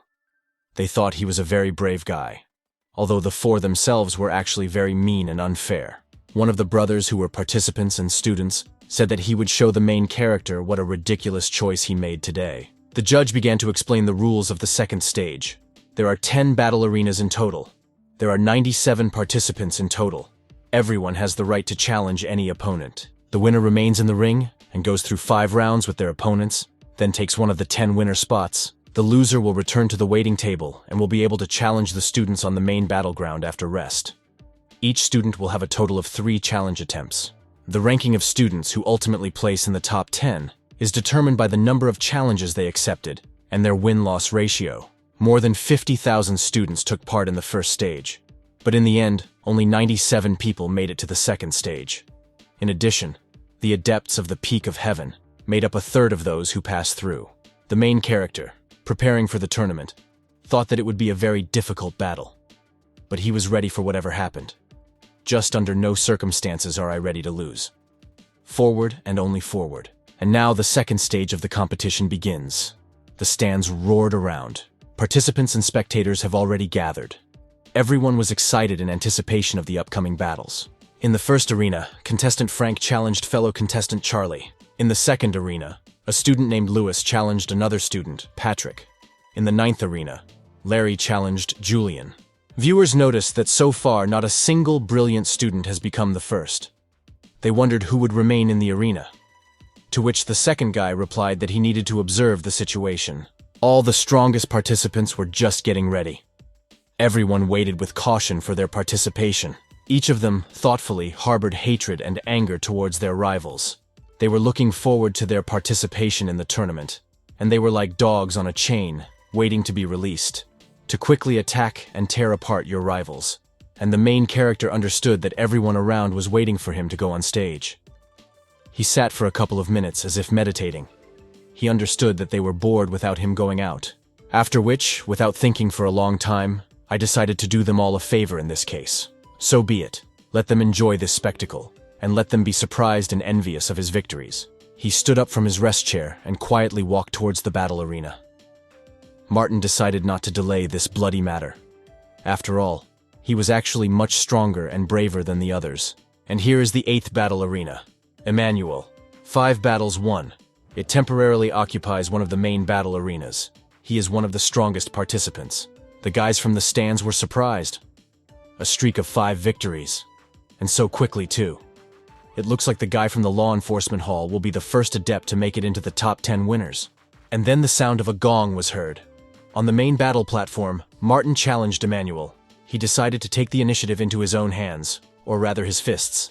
The guys who were in the audience said that finally the main character was already in the arena. And they were surprised that he challenged such a strong participant. One of them said that perhaps they lacked confidence in their own abilities. After all, the longer they wait, the more elite students remain. The second said that the punishment for murder.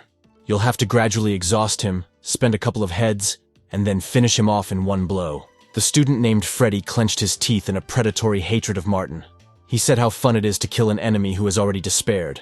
Emmanuel asked Martin if he thought it was stupid to test his strength on him and step over him to achieve victory, to which the main character replied that he had no such thoughts.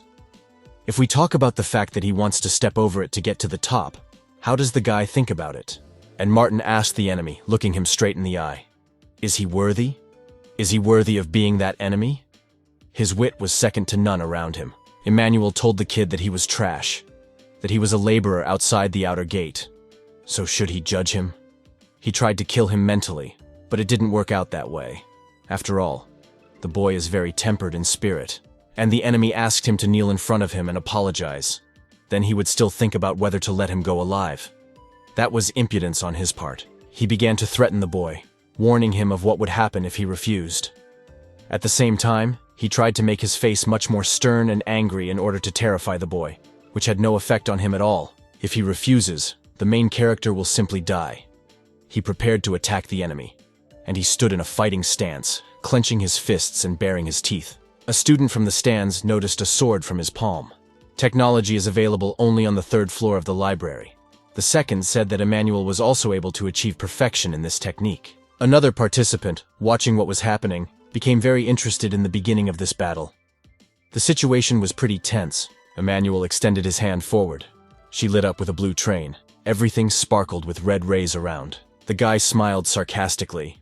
He was confident in his abilities, and he asked what his opponent thought about it. He openly asked the boy's opinion. Martin, in turn, stood motionless. He crossed his arms over his chest, and he said that it was instantaneous movement, and he missed. He was unperturbed and very calm. Emmanuel exclaimed that there was no need to show off, and he jumped at him with new strength, the finger of the thunder god. The main character continued to stand without moving. He just moved his head to the side with the speed of the wind, and yellow lightning flew past his face. Not a single muscle of the boy moved on his face. He looked into the distance with a calm, fearless gaze. And by this, he angered his opponent even more. Behind him, wooden fences were shattered into splinters by a lightning strike. This is how he was able to stand his ground and wait for the moment before dodging or attacking. The guy wanted to first figure out the tactics of his enemy. Everything sparkled around and burned like fire. Now the main character began to deftly dodge every enemy blow. Emmanuel asked Martin to stop shying away like a coward. He asked to fight him like a true warrior. Not understanding that his opponent had such a move, such a plan. The elders, sitting in their places, watched such an unusual battle with interest. After all, this was only the beginning of the battle. The continuation promised something more interesting and exciting. One of the elders said that he had not yet met adepts of the outer gate who were able to study the running wind technique to perfection. The second elder exclaimed that this fellow would definitely take pride of place in the tournament. He had nothing against this brave, nimble boy. The girl from the 4, Margot, laughed and said that this was very interesting. After all, 2 months ago, on the Qingfeng Beast Ridge, in pursuit of Virginia, they were fooled by this boy. The second guy of the 4 said that anyone who tries to fool them in the Qin Yun sect is already dead. Margot replied that it is not surprising that the elder brother, who left the Qin Yun clan, is so angry with this boy because he can piss off anyone. But the boy with a cute appearance said differently, that he would hope that the main character would be able to go through the inner gate. But this, of course, was a joke on his part and an obvious mockery. Emmanuel told Martin that he was constantly jumping around like a cockroach, and he asked to stop because he was already sick of it. And he directed a whole stream of his powerful force at the boy. A whole pillar of hot yellow light. The earth seemed to open into 2 parts. He made a huge ditch with his blow. Only clouds of black smoke came out of it. Emmanuel smiled sarcastically. He said that this is the end of this garbage. He was probably sure that he had snatched the guy, leaving him no chance. A participant named Freddy shouted from the stands. He asked why the guy killed Martin. The second wanted to continue the boy's phrase, but then suddenly stopped. He looked towards the supposedly victorious guy. The main character found himself sitting on the fence directly above Emmanuel's head. He told him that he thought the enemy could show him something more interesting. The guy was very surprised by Martin's appearance. How can this be? He's like a ghost that came out of nowhere. And, accelerating, he rushed towards the guy. He threatened to kill the main character, and baring his teeth, he approached him with a new blow. Martin extended his hand in response, and he said that now it didn't look like his opponent would be able to do anything to him. He continued to get on his nerves. Emmanuel was simply dumbfounded by this turn of events. He did not expect the strong oncoming movement. The main character grabbed the guy by the face with his strong hand. He took it in a very tight grip. Now he clearly had no intention of retreating, but on the contrary, he found the moment when it was necessary to act, showing his strength and power. And he prepared to strike hard. After all, until now he had only dodged his opponent.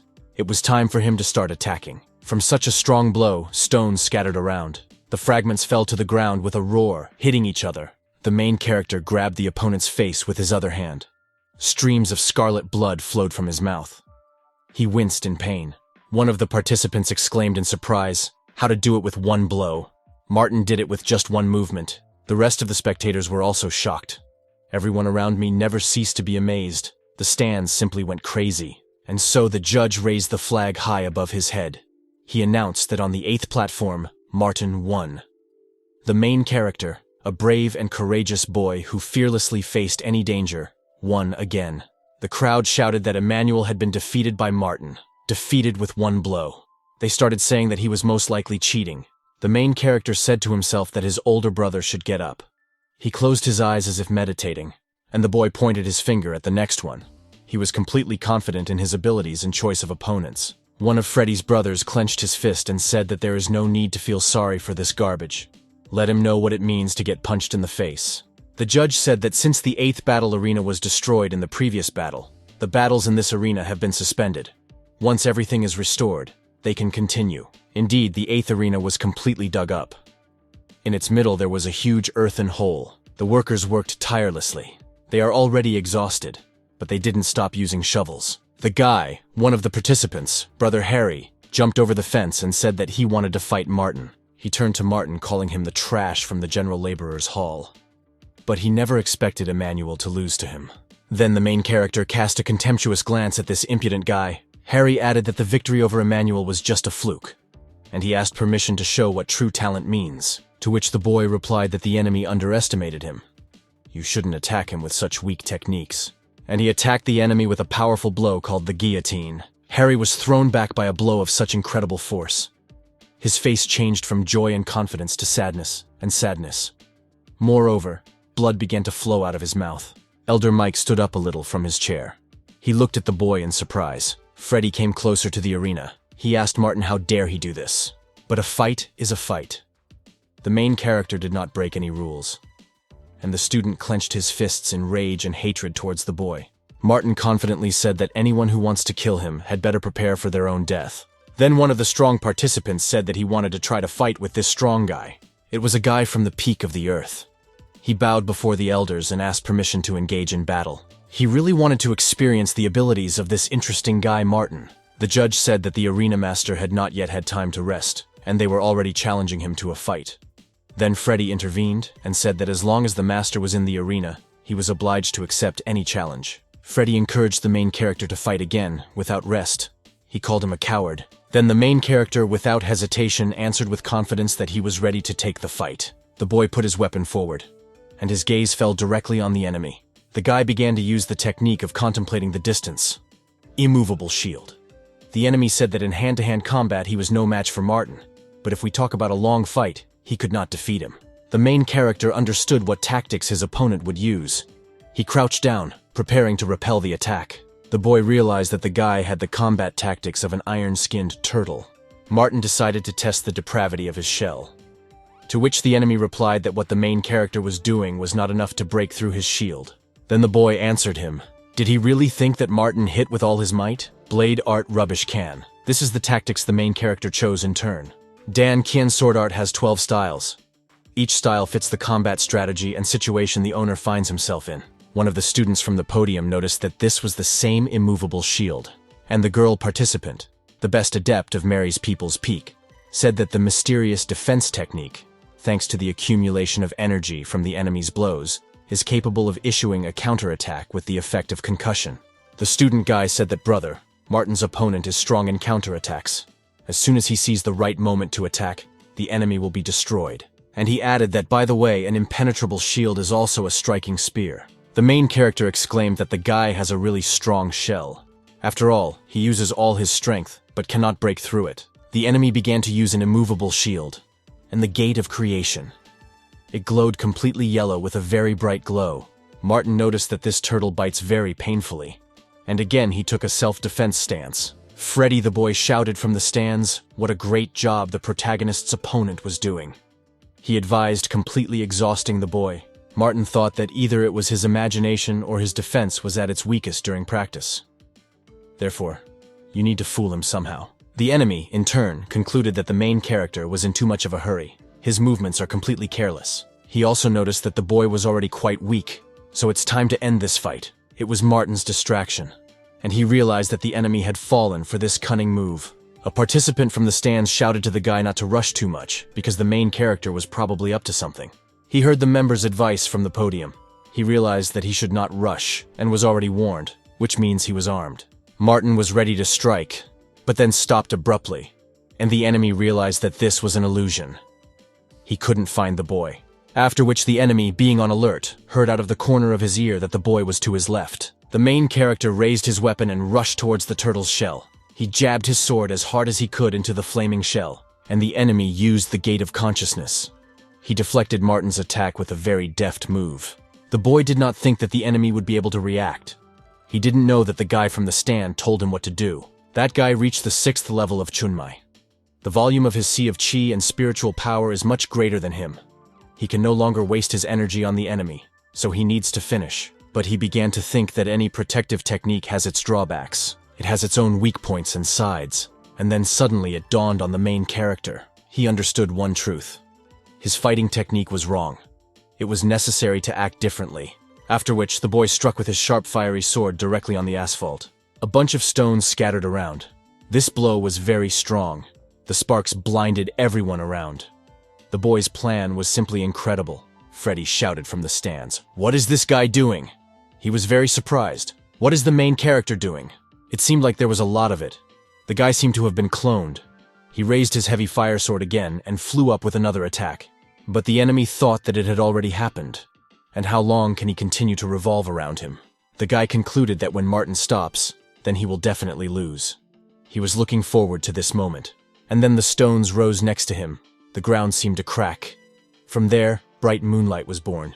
This was surprising, because it is impossible to break through his shell. Sparks shone from the cracks between the stones. The guy jumped up without hesitation. It was as if he came out of his shell after a powerful blow from the main character. Martin had no intention of stopping. He asked where his opponent was going. The enemy asked the main character, how did he hide and attack him from underground? And he added whether he really believed that he could defeat his sword technique.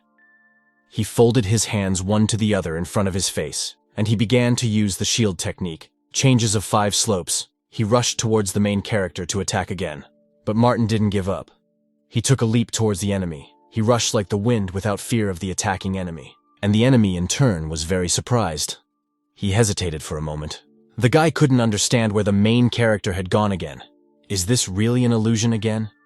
He began to listen, and Martin appeared out of nowhere. Out of the blue, right above the enemy's head. The guy already realized that he wouldn't have time to dodge. It was the falling goose technique. The participants roared from the stands. Freddy couldn't find a place for himself. No one expected Martin to deliver such a powerful blow. The enemy flew down. He howled in pain. Scarlet blood sprayed from his mouth. And the main character flew up as high as possible and said that it was time to die. He jumped and raised his sword above his opponent's head. A bright, fiery explosion illuminated everything around.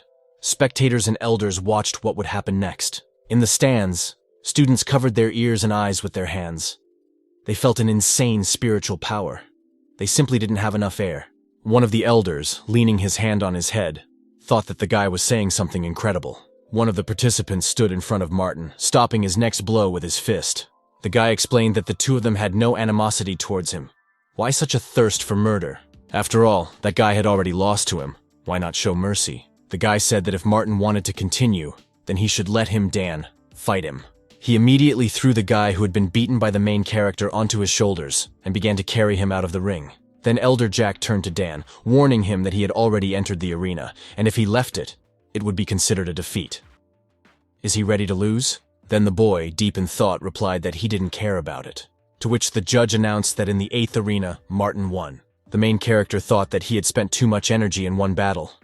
If that guy had held on a little longer, his energy wouldn't have been enough to defeat him. A member named Freddy approached Sister Mary. He said it was her turn now. The girl replied that she had already noticed that it was her turn to go out and fight. She has already gone down to Martin. And she explained to him that she certainly did not want to take such a chance. But she was assigned to deal with it.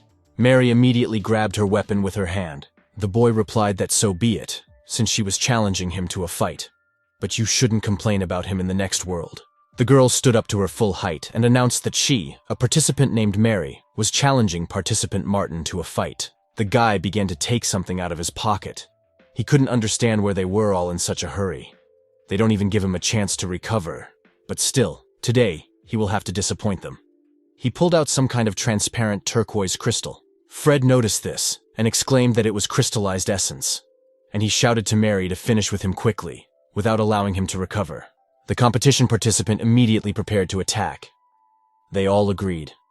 as if they wanted to completely exhaust Martin, to which the main character asked if they really thought that he would come to the arena without preparation, although the crystallized essence will allow him to instantly restore his spiritual energy. The total reserve of energy in the essence is several times greater than what he has now, and it's a shame that this is the only way to recover for now. He is forced to upset all his enemies, but their plan to destroy him today will not be realized. The boy did not even think of giving up, but rather tried in every possible way to quickly recover and continue the fight. The girl was already approaching him with an attack, and Martin, straining all his strength, prepared for a retaliatory strike. And then two strong warriors met in a single blow, right in the middle of the path. The boy figured out that the participant was studying the technique of composure. She took out her weapon. It glowed with a blue, transparent light. The point looked like a giant arrow. The main character figured out that Mary's weapons, battle strategy, and powers belong to the great element of ice. He realized that if he hesitated even for a second and could not dodge in time, he would definitely turn into ice. The cool technique, while powerful, will take time to achieve its maximum effect. And the girl said that, feeling composure, he immediately moved away from her. Apparently he's not such a waste, to which the main character decided that in this case he only has one chance, and he shouldn't miss it. The boy took the hilt of his sword. Using the running wind technique, he accelerated like a tornado and began to prepare for a powerful blow. But then something changed. The participant began to use some kind of power called an alarmed swan. Suddenly, everything around lit up with a red fiery light. The picture seemed to change instantly. The students thought that Mary had lost, but Freddy asked them to open their eyes. After all, Mary is as strong and adept of the outer gate as he is. Do they really think she will lose so easily? Something happened to the girl. She began to change. It was as if she had merged with her sword. The girl became completely like an ice statue. She activated the power of ice illusion. What a twist. The main character did not expect this. Now he had to quickly decide what to do next. The girl's arrow flew towards him. The boy's weapon did nothing to help. He only managed to dodge the attack and many ice shards released by the tournament participant. Mary said that they were men. They were all so arrogant, and the main character began to lose energy. The flow of spiritual power slowed down. Now he understood how composure worked, after which the girl said that the end had come for him. Now it was time for the boy to fall asleep. She added the power of a lotus flower to her composure. There were hundreds of sharp ice shards. They scattered like a whirlwind of broken glass. Martin no longer had time to dodge, because there were too many of them. He found himself in the very middle of a huge, powerful ice flow, and the girl standing below watched the boy hanging in her block of ice. Here the main character was almost asleep, but he heard a voice. Someone was repeating his name. Brother Martin, Brother Martin. A girl stood in front of him. It was Olivia. It was as if she was calling him to follow her. She said Martin's name again, and she asked when he would come for her. The boy replied that he took part in a big tournament. If he passes, he will be able to participate in Fen Yun's meeting, but the main character suddenly fell silent, and the girl continued to ask if Brother Martin was tired. She said that the boy knows, no matter where fate takes her, only he occupies the most important place in his heart. So go ahead. We must go forward until the very end. She looked at him, trying to bloom behind her. The main character exclaimed why she was leaving, and the girl walked very slowly, calling him after her. Martin couldn't understand what was happening. Dark burgundy hands with claws seemed to appear around him and cling to him, and this monster began to threaten the boy that he would take everything that belonged to him.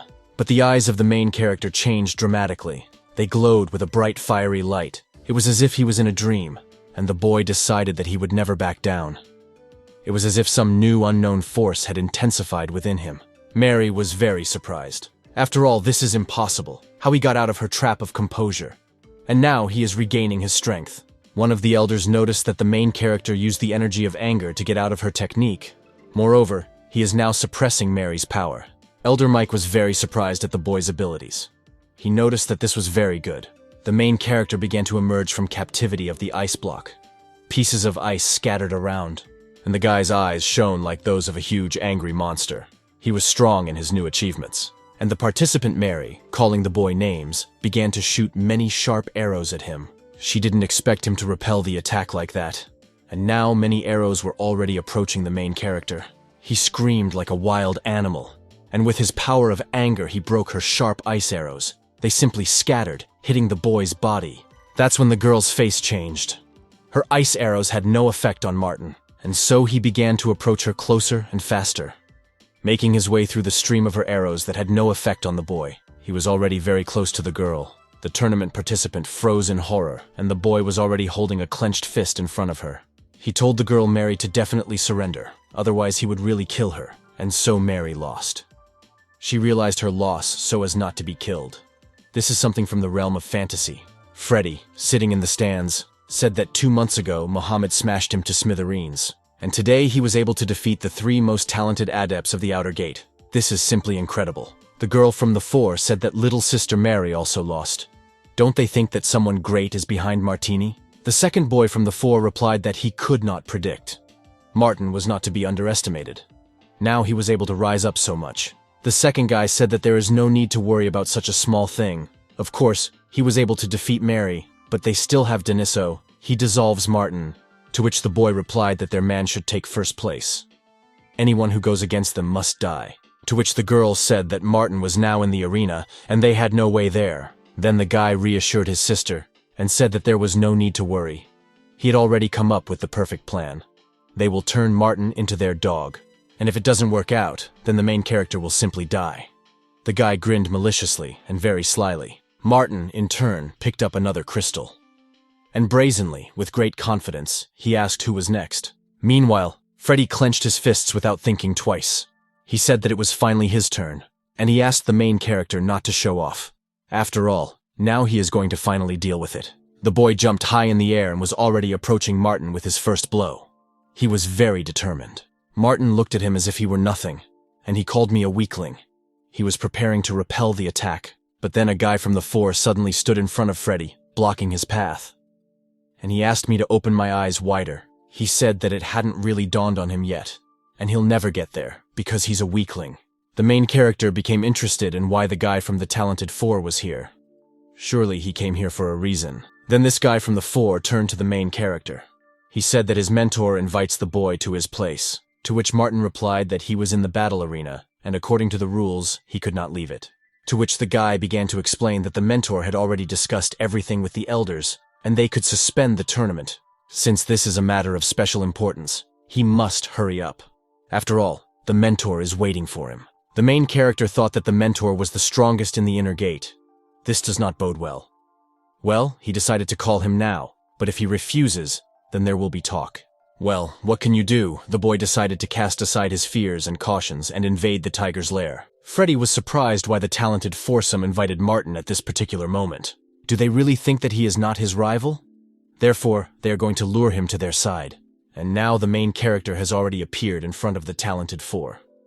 He clenched his fists, not knowing what to expect from them. One of the guys said that he knows that the current tournament is unfair to him, but they were the ones who asked for these rules. Martin replied that he was telling him this to show the power and influence of the talented 4, to which the guy laughed and replied that of course not. Everyone knows that the talented 4 are the strongest in the clan, but he just wanted to tell them that their man should win the big tournament. The guy was pouring tea into a cup at this time. He handed the cup of drink to the main character, and he explained that this person could be Dionysi, or maybe he. The boy began to think that the talented 4 were just another parasite in the clan after Muhammad. They all use dirty methods to take over people. As long as there are people like this in the Qinyun sect, nothing will happen to ordinary adherents. And now they want to recruit him to join them. The guy continued that if he agreed and became their subordinate, they would immediately throw out Dionysius. One word is enough, and this tournament will be his. But that's not the only thing he'll get. They will give him all the secret techniques and teachings, and will help him soar to the stars. None of the adherents will ever refuse such an offer. And he thought that Martin was now his new dog. The main character in turn answered the guy that he didn't want something. The boy immediately changed his face and asked him to repeat what he told him. He repeated that he was not their servant like the other weaklings he had defeated today, and he doesn't want to serve either him or their gang, and he will take first place in the tournament on his own. And turning around, he added that this is where their paths diverge. Turning his back, the main character said goodbye. Then the guys asked him in surprise that he was already getting ready to leave, to which the boy replied, did they really not understand what he told them? Then the guy from the 4 growled with a wild roar. But the second guy stopped him and told Martin to leave if he wanted to. And he again turned to Martin, saying that he does not offer this to everyone. He approached the boy and took him by the shoulder in a friendly manner. He told the guy to think carefully, and they will always accept him. But the main character, with a neat movement, removed his hand from his shoulder and turned around and continued on his way. The four of them could only watch the guy leave. He simply did not fall for their evil plan. And here comes the 8th battle arena again. Martin versus Dionysius. This long-awaited moment has arrived. Dionysius is the strongest student of the outer gates. The 4 inner gates greatly appreciate this practitioner. Martin is the dark horse of the tournament. Before this, he was just a simple laborer, but suddenly he was able to overcome so many strong outer gate talents. Everyone was very interested in who would win this battle. After all, both opponents are incredibly strong. The arena lit up with a bright, fiery light. Everything around was on fire. The stands were eagerly awaiting the start of the battle. The main character stood up, preparing for defense and attack. A sharp, heavy sword gaped in his hand. He wondered why he couldn't use all his strength. He didn't feel full power within himself. It was as if someone had shackled his hands and body. The enemy turned to Martin. If he had been so brave until now. What happened to him? Where is his arrogance? Where did it go? The main character thought that he was unable to condense spiritual chi. Did someone manage to put a curse on him? He remembered that the mentor of the 4 put his hand on him, and realized that he had placed the soul seal curse on him. Martin got very angry. After all, these bad people decided to play badly with him. The enemy said that only weak people can slander others. There is no need for the mentor to curse him. He doesn't need it. They shouted from the stands that Martin was a weakling. He cannot win, and blames his opponent for playing dirty. And he thought that Martin was a worthy warrior, but it turned out that he was a pathetic weakling. They shouted at the main character to give up. But the boy clenched his will even more tightly into a fist. The opponent said that Martin had worked so hard to get to first place, and now he doesn't have the strength to defend it. What a pity that he will soon be forgotten by everyone. And pointing the weapon at the main character, the enemy said that he was really very sorry for the boy, and pouncing on him, he sent to say hello to the ruler of the pit. A hard blow flew straight at Martin. Yellow lightning and a powerful explosion. The main character flew back and fell to the ground. Martin sat on the ground completely exhausted. A trickle of scarlet blood flowed from his mouth. Martin's opponent thought that the mentor had cast the soul seal curse at the right time. The flow of chi energy in his body slowed down, and if he tries to speed them up by force, he will only suffer. The guy from the 4 told Martin that he was surprised by his persistence, but apparently he was very tired. However, he admits that the main character has achieved an unprecedented result. Now he should rest. Then Martin thought about it and told himself that he would have to use it. He said that the martial body technique can increase combat power several times, and he wants to study it. Then Merida suddenly appeared and told the boy that he was still too weak, and he shouldn't study it yet. Martin replied that most of the disciples of the outer gate are very strong. He must win and enter the inner gate. No matter how dangerous that technique was, he asked the girl to teach him.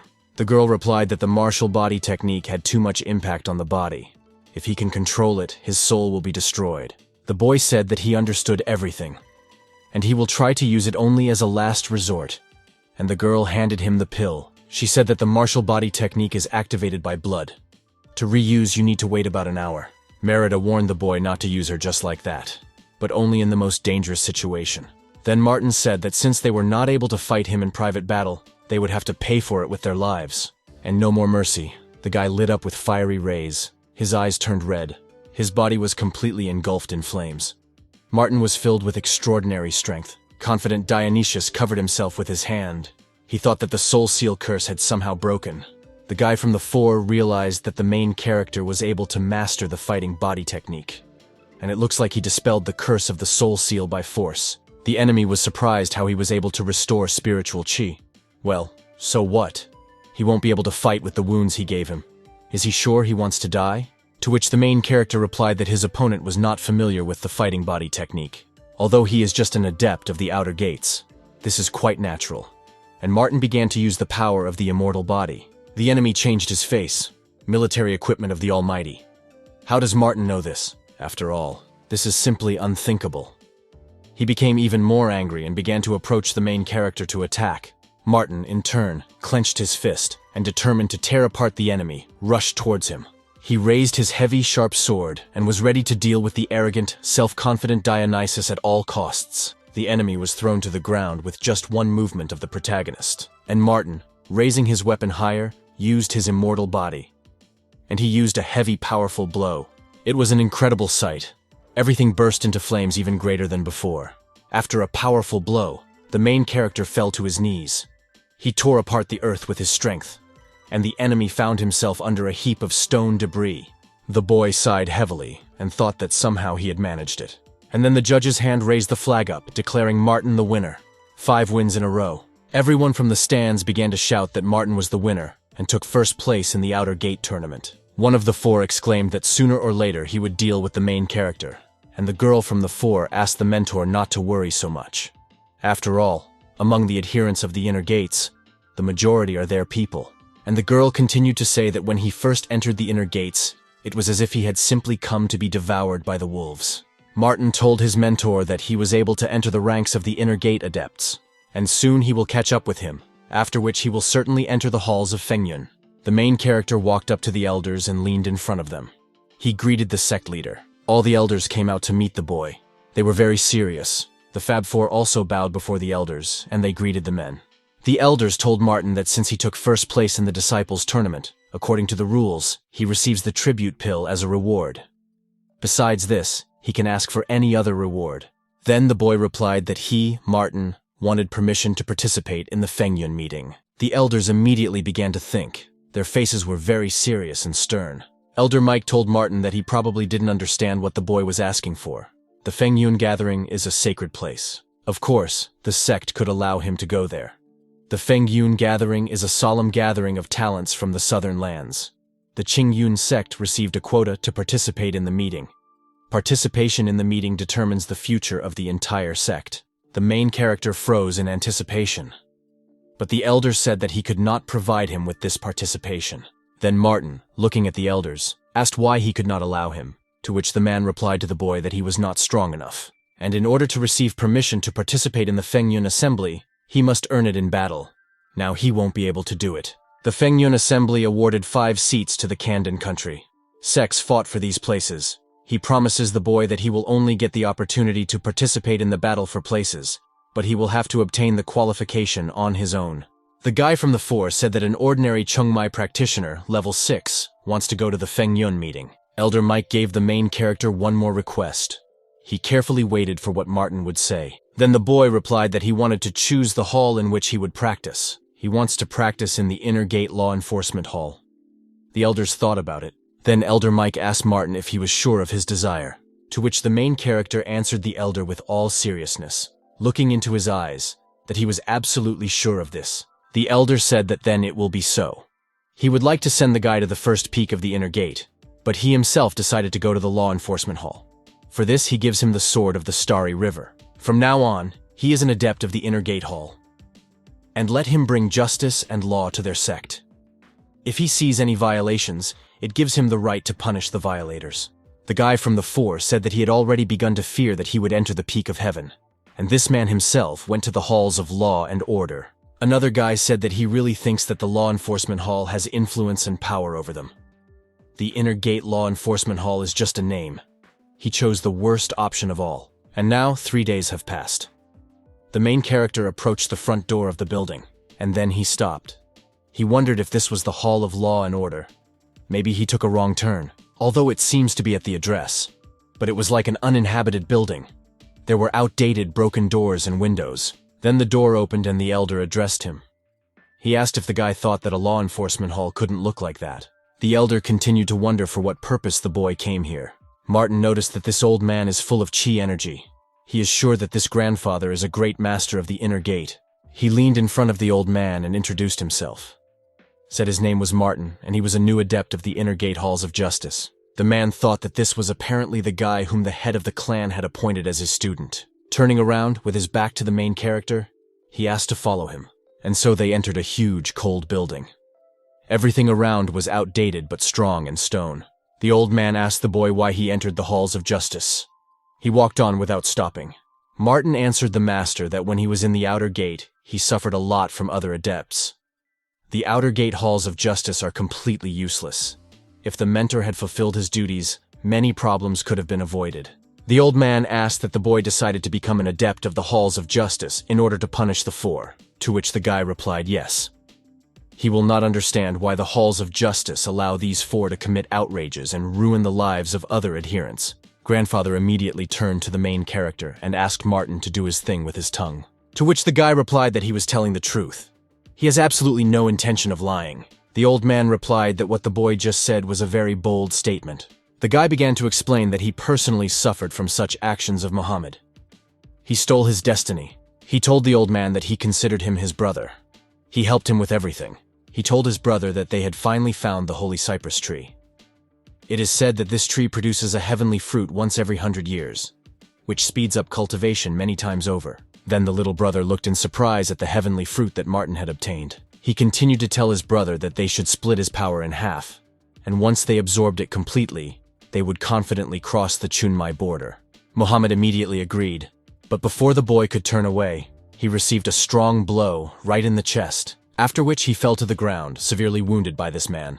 Muhammad picked up the fruit that had fallen from Martin's hands, and he asked him if he wanted too much. He said, "Sorry, Martin, but I've been waiting for this moment for too long, and without this fruit, I will not become the strongest in the clan." He continued to say that he did not want to kill the main character, but only the dead can keep secrets, and if he had not been found, he would have died right there. Because of this incident, his cultivation slowed down and he became a pitiful scum. He came to the halls of justice to show Muhammad and his four dogs that their tranquil life had come to an end, and he, Martin, will judge them to the fullest extent of the law. This is what the boy said, thrusting his sword in front of him. The old man noticed determination in the main character, but determination alone is not enough. Does he know how much is hidden in the inner gates? To which the boy replied that he really hoped that the master would show him the right path. The old man began to explain that the inner gate was divided into 1 palace, 2 chambers, 3 peaks, and 7 halls. Besides this, there are 2 more cultivation fields. The 4 inner gates are the favorites of the 2 peaks. They tried to punish the 4 more than once, but the elders stopped them. To which Martin replied that the peak of heaven and the peak of earth. Now it is clear who is behind them. The old man replied that not really. They are just accomplices.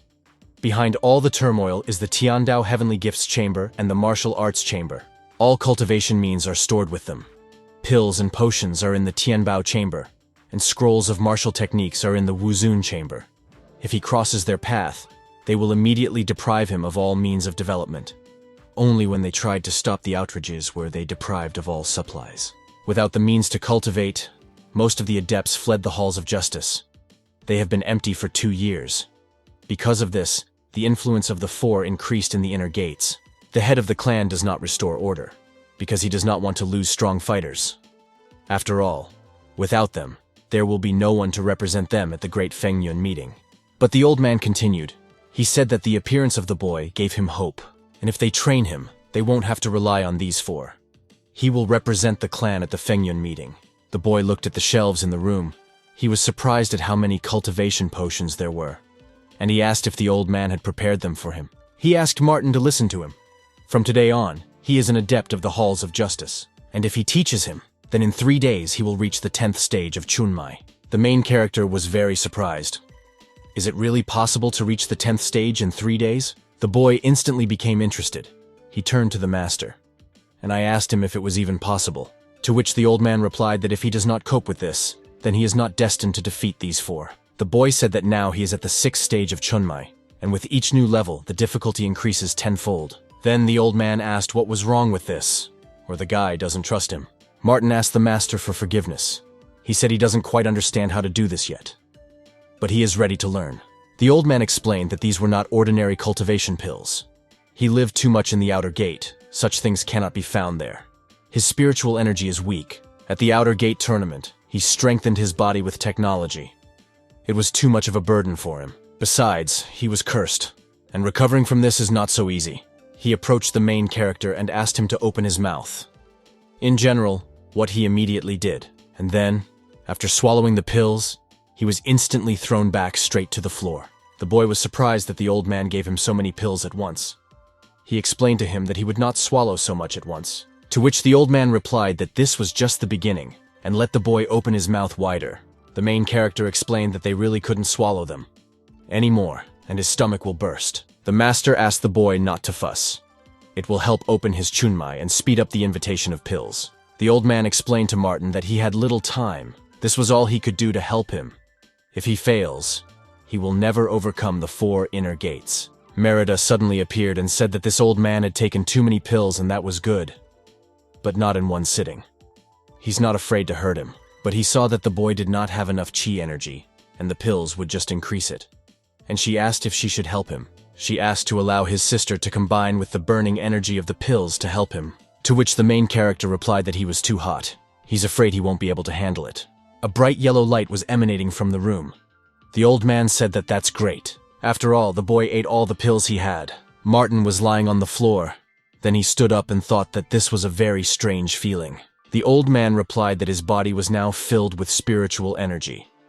To level up chunmai, he needs to go to a special place. Then the boy told the master that it was difficult for him to contain this heat in his body, feeling as if the chi energy is about to explode. Why is this so? The old man replied that it was natural. This amount of pills is usually consumed over a couple of years. In addition, he still does not know how to control chi energy, so he feels the heat. He told him to head to the concentration tower right now, where he could break through the boundaries of cultivation. And here is the boy in front of the chi cultivation tower that the master told him about. The boy felt that as soon as he approached this tower, the heat immediately became weaker. There his path was blocked by guards with swords. They asked who he was, and who allowed him to go to the tower. He doesn't know the rules. The boy replied that he was a new adept of the halls of justice. Was he not allowed to go into the tower? To which the guard replied that if he is new, then he should carefully study the rules. Martin began to read the rules of the chi concentration tower. The cost of a one-time entrance to the tower is 500 stones. Capacity is limited. Please respect the queue. The guy was surprised. To enter the tower, you need to pay 500 spiritual stones. Then someone recognized him, calling him scum from the outer gates. I just joined and have already visited here. Does he have enough money? The main character thought that the master had set him up, and the old man asked him to borrow spiritual stones for a drink. Then someone tapped him on the shoulder. He suddenly turned around. It was Virginia. She asked if Martin had come to practice too. The boy replied that yes, he needed to break the boundaries of chunmai. But he didn't know that there was a paid entrance. The girl asked the guy not to worry, and she said that she would pay, and let him consider this as payment for salvation. Then some guy asked Martin if he was so poor that he forced a girl to pay for him, and he continued to say that Martin, after 3 years, finally became an adept of the outer gate. The main character immediately asked the guy what he wanted from him. He got angry. A guy named Bill warned the boy that even though he had become an adept in the halls of justice, he should not think that he could change his fate. Let him know his place. And taking Virginia by the hand, he said that he should not dare touch her. She is from the Huan clan.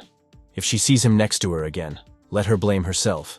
The girl pulled her hand away and said that she was not from the Huan clan, and let the guy mind his own business. Then Bill exclaimed, "Is he treating her badly? If it weren't for the help of the Huan clan, she would never have entered the inner gate." And he added that she should better turn to the fore for help and not cling to this garbage. The main character immediately grabbed the guy's hand, with which he grabbed his chest. He asked him to apologize to Virginia, to which the guy objected. How can he apologize? He's lost his mind. At least he knows what the situation of the Huan clan is. They will simply grind it into powder, and warned him one last time to let him go. To which Martin replied that he was an adherent of the halls of justice. He insults other adepts, and does not allow him to go to the chi concentration tower. He continued to squeeze Bill's hand, and insist that he apologize to the girl. Virginia asked Martin not to contact him. The Huan clan owns the Chamber of Heavenly Gifts, that is, almost everything here. You shouldn't cross their path. Then the guy tensed his fist and said that he was Bill. He had never apologized before. Then there was a loud explosion. Stones scattered around. Bright yellow light. Bill's clothes were torn to shreds, and the main character disappeared somewhere. He said that Martin is a non-entity, developing only with the help of magic pills. To which the main character answered the enemy, "Isn't he tired of living, since he allows himself to talk like that?" Bill became furious and exclaimed that the boy had attacked him. Even the 4 inner gates are afraid of his family. He ran into the wrong people. Martin in turn said, approaching him with a sword, that he was enforcing the laws. These are the rules of the clan. Bill barely managed to open his mouth. Streams of sweat ran down his face. It was clear that he was scared. And the students said that these guys from the Huan clan are doing nothing but boasting about their name. The students who were on the territory and watching what was happening supported Martin and exclaimed that they were for him. Then someone's sharp spear flew towards the guys, sorting it out among themselves. Cold steel stuck straight between the participants in the dispute. The main character thought who else it could be. He jumped back to avoid being hit by the weapon. It was a boy named Samuel. He said that now he understood who had caused this fuss here. The second guy who came here complimented Bill on how cute his outfit was. The guy asked him to shut up. Samuel apologized to Bill for being late, and the guy replied that there would be fewer words and they would deal with Martin. The guy gritted his teeth, contorted his face, and told the main character that his end had come. Samuel told Martin that he was a brave warrior for daring to threaten this gentleman, to which the boy replied that he did not intimidate or threaten anyone. He simply acted in accordance with the law. Martin noticed that this guy was much stronger than Bill.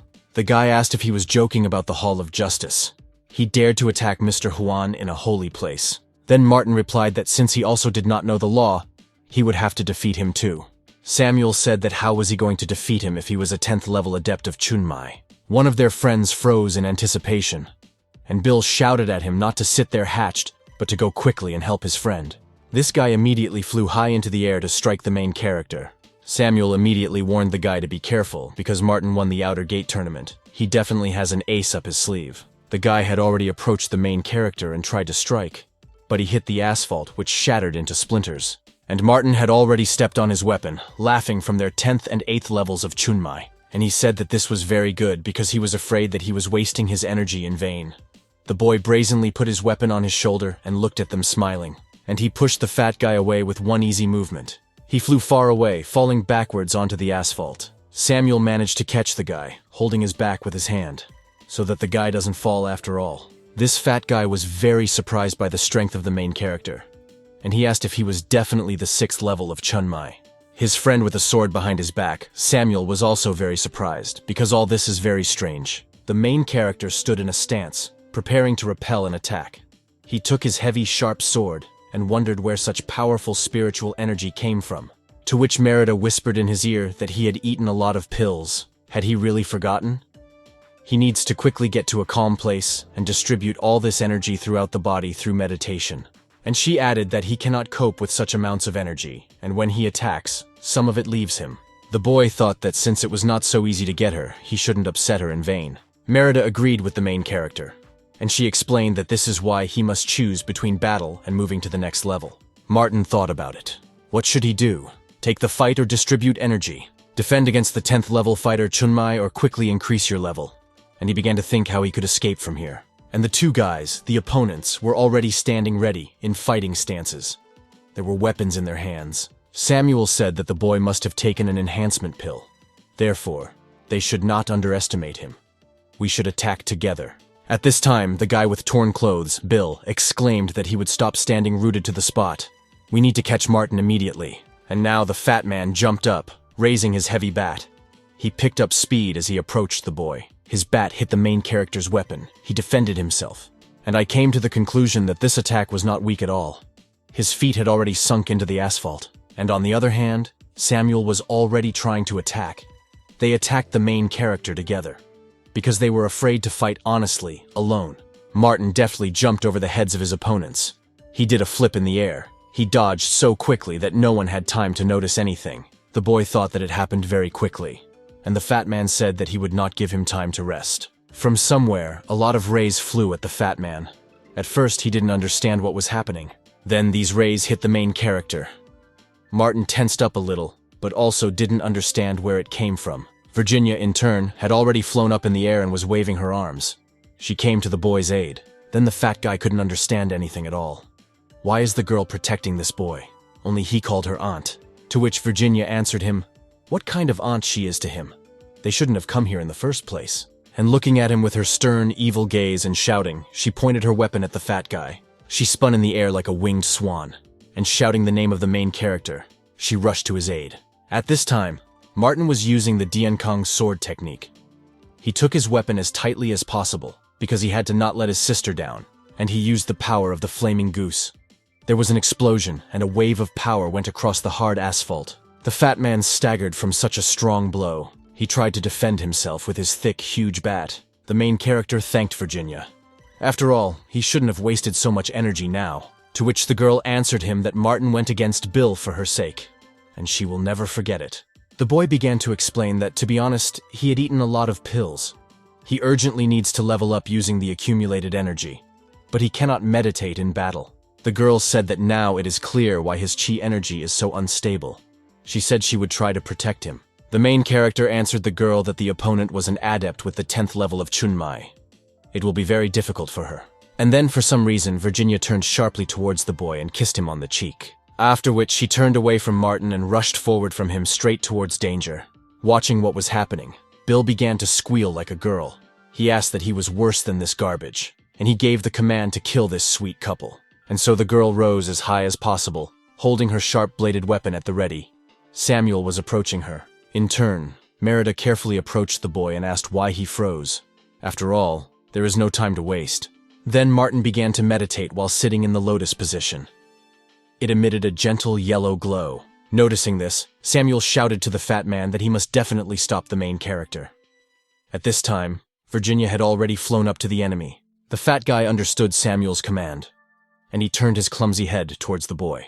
At this time, the girl changed her flight path and began to shoot many rays towards the fat guy. She jumped and flew straight to the fat man, but he pushed the girl away with one deft and strong blow, and she began to fall from a height. Virginia flew straight with her back to the wall. She fell with all her might, hitting her back. The fat man approached the guy and, again calling the girl Aunt, raised his thick, strong bat.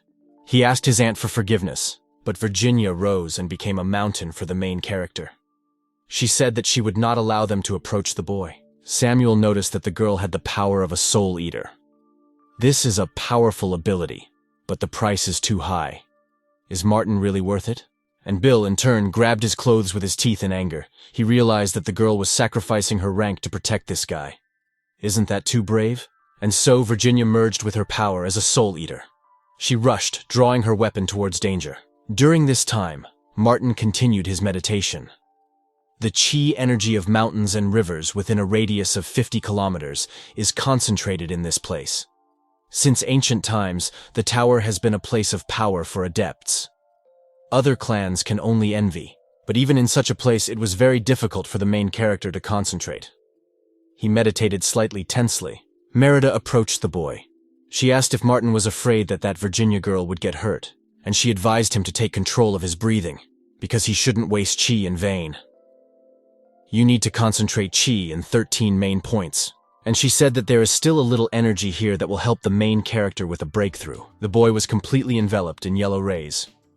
He finally opened his eyes. They were very strict and serious, and the girl in turn lay on the cold asphalt. She was covered in red abrasions. Samuel approached Virginia.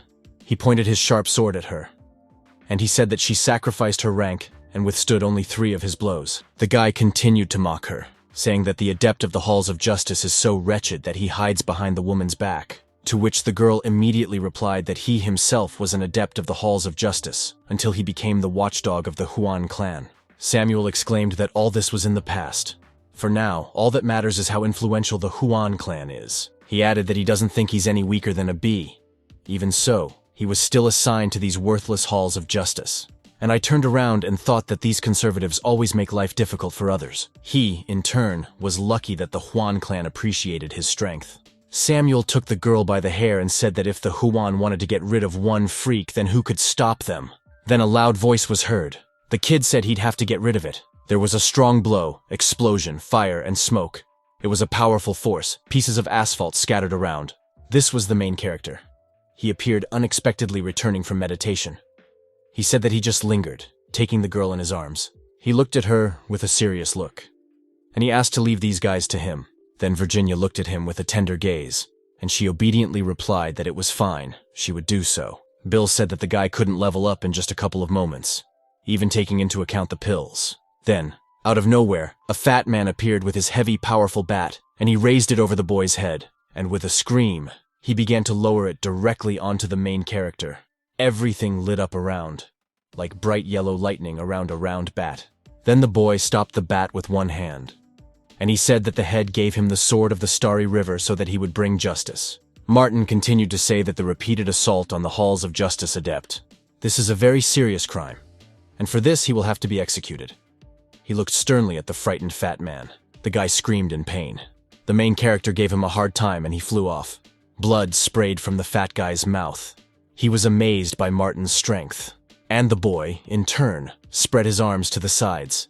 He closed his eyes, continuing to merge with his new abilities. Samuel, meanwhile, was thinking. He looked at the boy in surprise, and I thought that he didn't even have time to blink an eye. Then the guy turned to Bill and told the gentleman that they had better leave. He will gather people, and then they will kill Martin. The main character told Samuel that he had heard that it was called a shadow spear, and approaching him, he asked, looking straight into his eyes, if he wanted to continue the battle. Samuel blushed as he looked at the boy.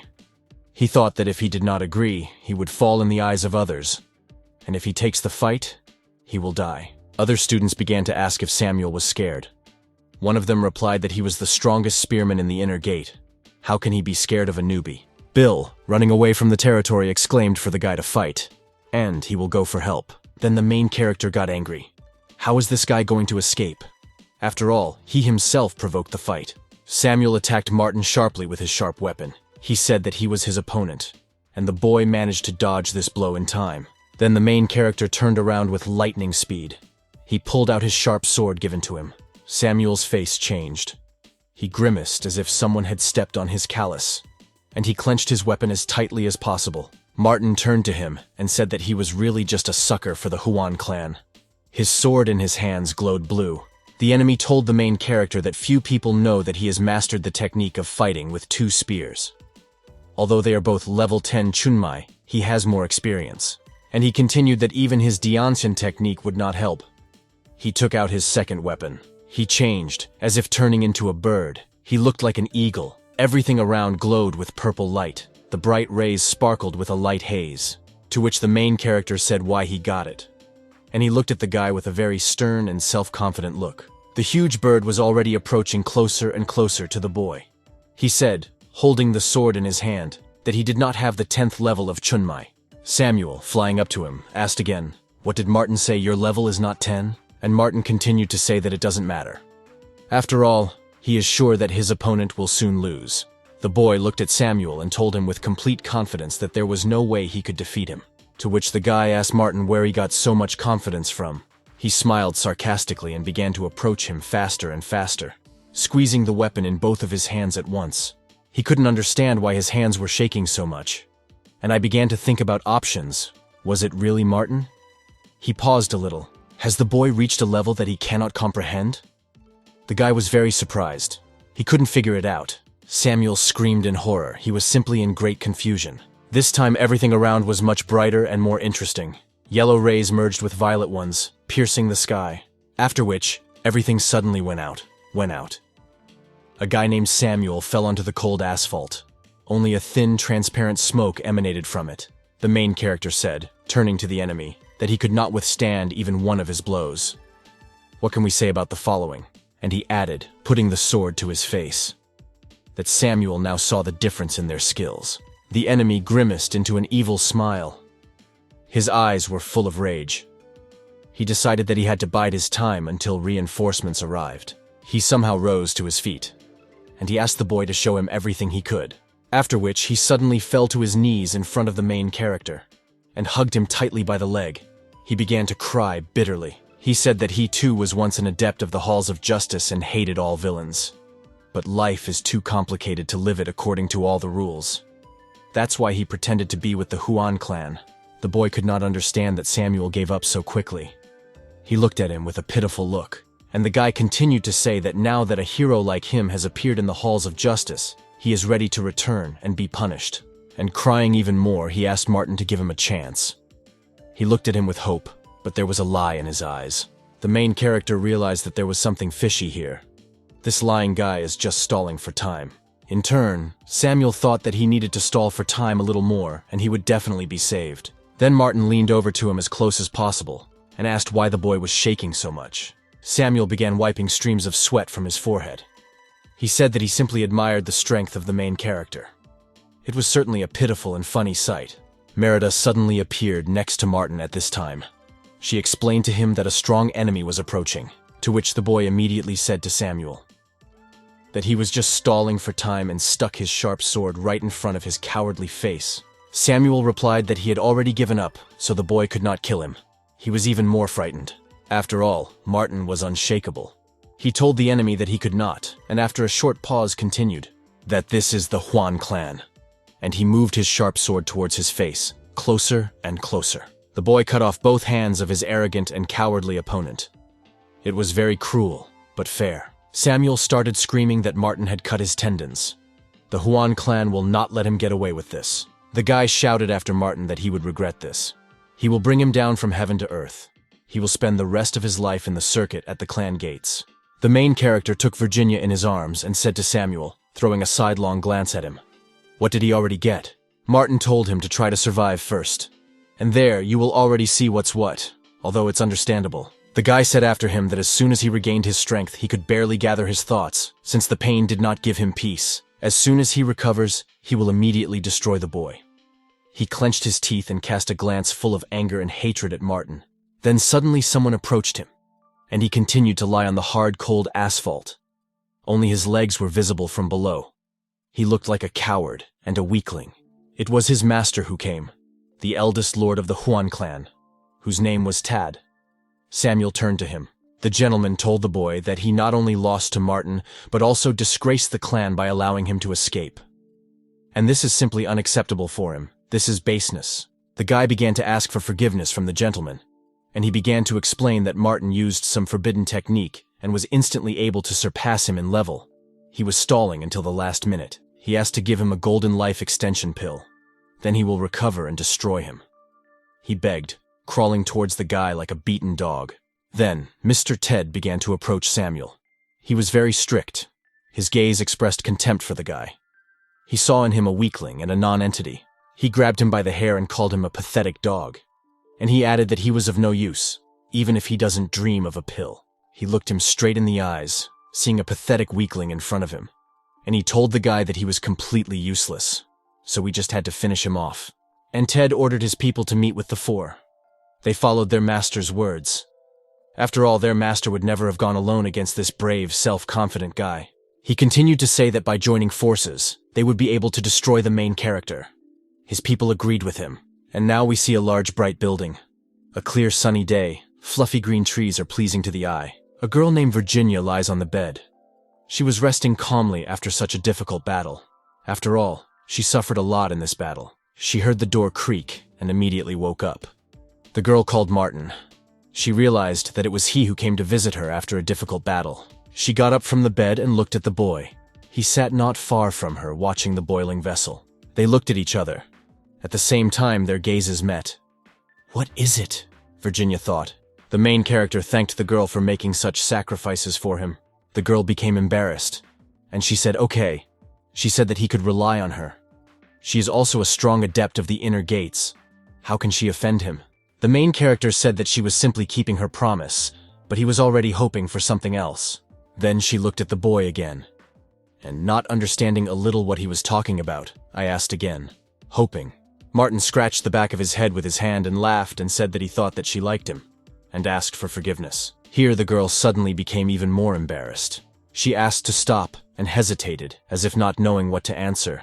Then the main character told her that then he was calm, and he immediately turned around when Virginia called out to him.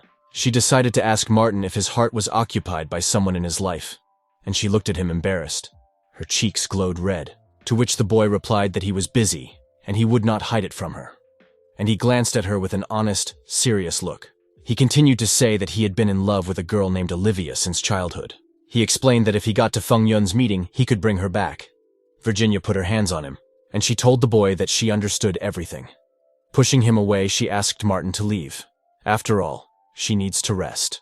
After which she pushed the main character out. He began to say that he had not finished speaking, but the girl asked not to do this because she already understood everything. And then she pushed him out and finally closed the door sharply in his face. The boy resisted, but still came out. When Virginia was left alone, she immediately began to cry. She lamented that Martin was in love with Olivia. Apparently the girl had feelings for this boy for a long time. The main character, as he was leaving, shouted to the girl so that she would not forget to take her medicine. After all, she was still very weak. The girl replied that she already understood everything, and she asked him to leave quickly. She didn't want the boy to suspect anything or think that she loved him. The boy thought that he understood the girl's feelings. But he can't be with her. That's why he doesn't want to lie to her. And here in front of us is a large building with a broken roof. This is a law enforcement building. The boy returned there after a hard day, and he began to call his master. The old man immediately came out to meet him, and he asked, angry, if he knew what he had done. And after that, she still considers him her master. Then Martin asked his master to moderate his ardor first, and he asked what he had done. The old man became even more angry, and he still asks about it. The master began to explain that he did not send him to the Qi concentration tower so that he could start a showdown with the Huan clan, to which the boy replied that it was Samuel who challenged him to a fight. In doing so, he insulted the halls of justice with his reckless actions, that they are too arrogant and unfair. The old man sighed very heavily, and he told the main character that he was very young and hopeless. At least he realizes how influential they are. After all, he acted recklessly, and this is very dangerous in his current position. After all, the guy has not yet reached that high level to continue the fight against such strong opponents. Moreover, there are many of them, and although he is strong, he is still alone. Martin said that they are a bunch of rich people who own the Tianbao chamber. All their power lies in the pills, and they fight without any reason, mocking the rest of the students. The old man explained that not everything is so simple. Huan is one of the 3 great clans of the Canyon State. The head of the clan is the emperor himself. He annoyed the 4 inner gates, and now he has crossed the path of the Huan clan. The boy replied that now everything is clear to him. It is clear why they are causing chaos. Behind them stands the emperor of the Kongyang state himself. Then the master interrupted him, leaving this conversation, and asked what progress Martin had made in the tower. At the moment, he was more interested in this question, to which the main character said that he would not be so strong without his help. Now he is already at the 13th level of Chunmai. Then the old man was very surprised. He said that he expected a maximum of level 10 from the boy, but he did even better. This deserves praise and respect for him. And the master continued to say that it would be very difficult for him to fight alone. It won't be an easy fight, and Martin will have to survive not a single battle. He explained that they were able to gather fighters and attack him from all sides, from the darkest and most dangerous places. They are very insidious. Is Martin sure he can handle it? The main character said that he had not thought about it yet. He was very serious. He really wanted to put his opponents in their place and save many students from the bullying and ridicule of these unscrupulous evil guys. The old man replied that they should openly confront them. Many adherents suffered at their hands, and they will take revenge for all the offended and angry. The master was also very serious. He decided that they would take them by force. Moreover, Martin has already become of a higher level, and he is much faster and more agile than his evil, unfair rivals from the 4. Meanwhile, one of the students was lying face down on the cold asphalt. Streams of scarlet blood flowed from his mouth. His cheeks were torn from the blow. One guy from the 4, holding some kind of package in his hand, asked what fate we were talking about. He was just making fun of the boy, over the fact that he is much stronger, and the guy is weaker. He used his power and authority. He took advantage of the fact that everyone was afraid of him. He bared his teeth and added that if he liked something, then he would definitely take it. He was unwavering in his stupid decision. The guy who was lying on the floor turned his head towards the older student and pityingly asked for his forgiveness. He explained that he had not been able to raise the level for several years, and soon he would be kicked out of the inner gates for this. He barely succeeded, but the man from the 4 didn't even want to listen to him. He replied that he was in a good mood today. That's the only reason he would let him live. And in addition, he stepped on the guy with his huge knife. Then a piece of wood suddenly flew straight at him, and at great speed too. She hit the back of the guy from the 4 and immediately shattered into smithereens. It broke against the guy's strong, healthy body. He paused slightly and asked who dared to do this. He turned around because everyone was afraid of him. And then such a bold and confident throw right at him. This was the main character. He said it was Tanji's brother, how lucky he was. After all, he was just looking for lawbreakers. After all, the guy is completely wrong. It is forbidden to take personal property from other adherents, and for this, he will be punished. The master explained that Martin had long since reached 4, but he should not rashly get into trouble. Everything must be done carefully and correctly. so as not to be amazed yourself, but to achieve your goal. The four have been terrorizing the inner gates for a long time. You need to pick the moment and catch each of them one by one. The boy thought for a moment and immediately replied that he understood everything. It is enough to arrest them during illegal actions and punish them. To which the master replied that only if there are enough other adherents around. Let them watch everything that happens from the outside so that they can see how he will restore justice. He added that Hall of Justice adept Martin must fight the four and punish them all. Punish in such a way that the students believe him and follow him. And then the people will support him and follow him. He must take all their anger and use it. He must give everyone what they deserve. The students saw Martin. They talked to each other. They recognized the newcomer from the halls of justice. They wondered if he could handle it. After all, it is doubtful that he is able to fight Tanji. Tanji, clenching his fists, asked the main character to mind his own business. He made his face even more terrifying. He looked like an evil jackal, full of lies and hatred. To which Martin asked the enemy to give the boy his things lying on the asphalt. And then he will reduce the punishment to a yearly restriction in pills. Then the guy from the four laughed very impudently and asked if he was joking. How can he punish him? He pointed his finger at the boy and ordered his dogs to finish off the main character. The guys immediately rushed to carry out the command of their commander, and so Martin became his weapon. And he began to use the Diankan fencing technique. His fist glowed with blue transparent light. He was very serious and menacing in his intentions. The boy accelerated like lightning. He radiated the strongest energy. This was no longer the same Martin, downtrodden like a dog. A strong, fair, confident guy. And with just one circular movement, he scattered the students who were attacking him. Tanji watched all this silently. He called his people pathetic losers. And then he himself lit up with blue rays. He grimaced into an angry grin. And the main character, holding his sword ready, said that they become stronger only at the expense of other adepts. He, Martin, will certainly guide them on the right path. Here the boys, the students, opened their mouths in surprise. They noticed that the boy was fighting on par with the four. The rest of the students began to clench their fists, cheering for Martin. They said that these freaks pester them every day, and they fully supported the main character. And the guy from the four, in turn, could not understand what was happening.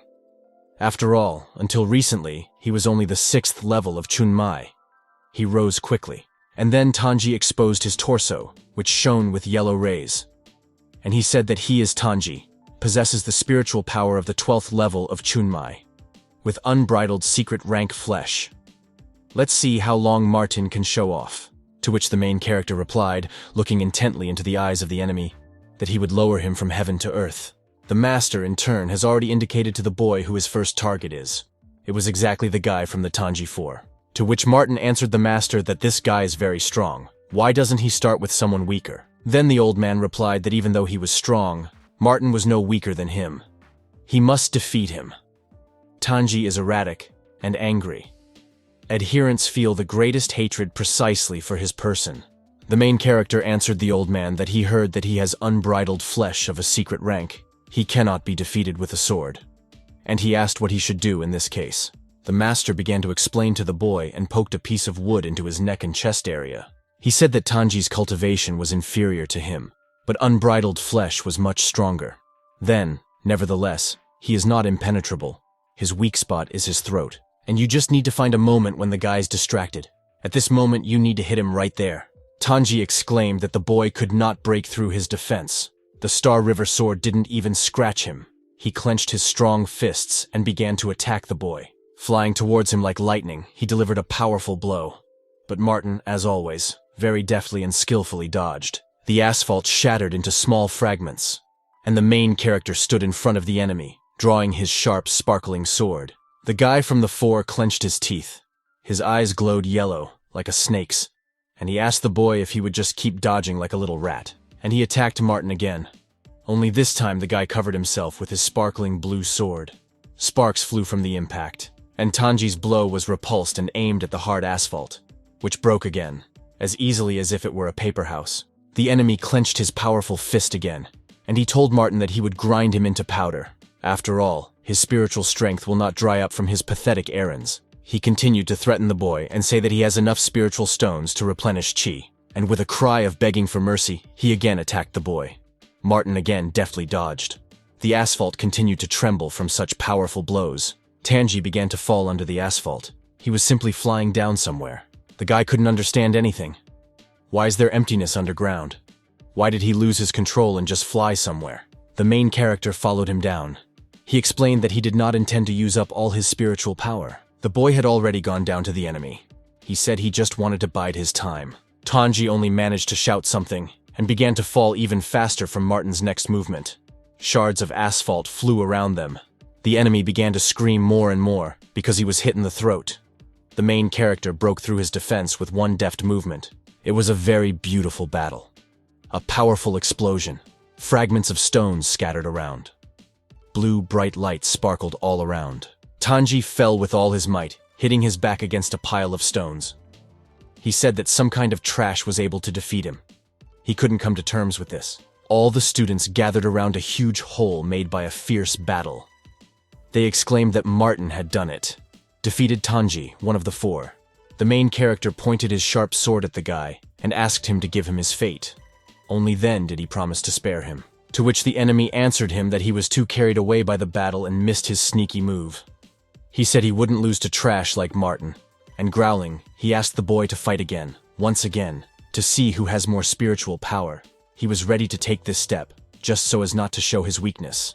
The main character agreed. He replied that he was ready to match him in spiritual strength, but let him not forget about the punishment that awaits him. To which Tanji, getting to his feet, said that the boy asked for this himself, and he moved towards the enemy. He was very confident in himself, even after such a defeat, and so they were both ready to continue the battle.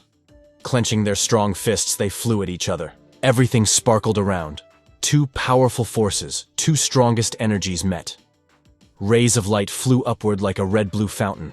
The students stood above, more and more amazed at what was happening. Tanya's scream was heard from above. It was a cry of bewilderment and pain. He wondered where the main character got such strong chi. He clenched his teeth, thinking how to hit his strongest enemy, as it turned out. And so Martin seemed to be reincarnated into a formidable huge bear. He used his newly discovered abilities. He became much stronger and much wiser than before. Life has hardened the boy. Tanji realized that he was definitely of a higher rank.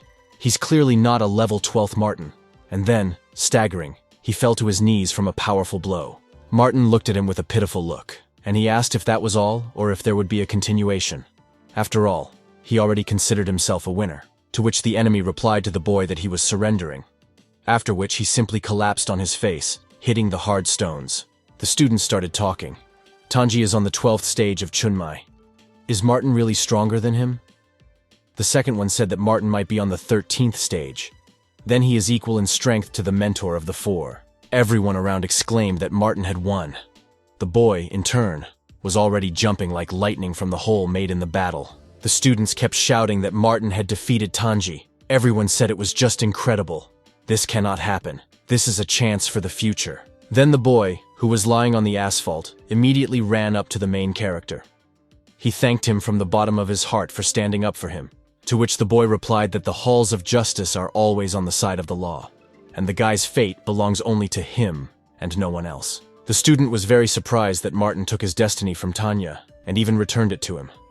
He said that the guy was truly incredible. Martin said that now they will no longer have to endure bullying and lawlessness. The halls of justice will keep the clan safe. Stop being afraid of these outrages that have happened so far. The disciples replied that they had heard that the halls had been covered with dust for many years because influential families had long ago taken control of all the resources of the inner gates. They saw how strong he was, but there were too many adherents of the inner gates. It was impossible to keep track of them all. Martin said that starting today, the halls of justice are recruiting adherents. Martin personally invites them. All adherents will receive pills and necessary artifacts in a timely manner. Scum, like Tanji, will no longer dare to act against the law. The guys responded that everyone in the clan considered the halls of justice an eyesore. They, ordinary adepts, cannot cope with high-level adepts. Martin has already reached the 13th level of Chunmai and can easily cope with all of the talented four. But they only have the 7th, 8th levels. They can't even get close to them.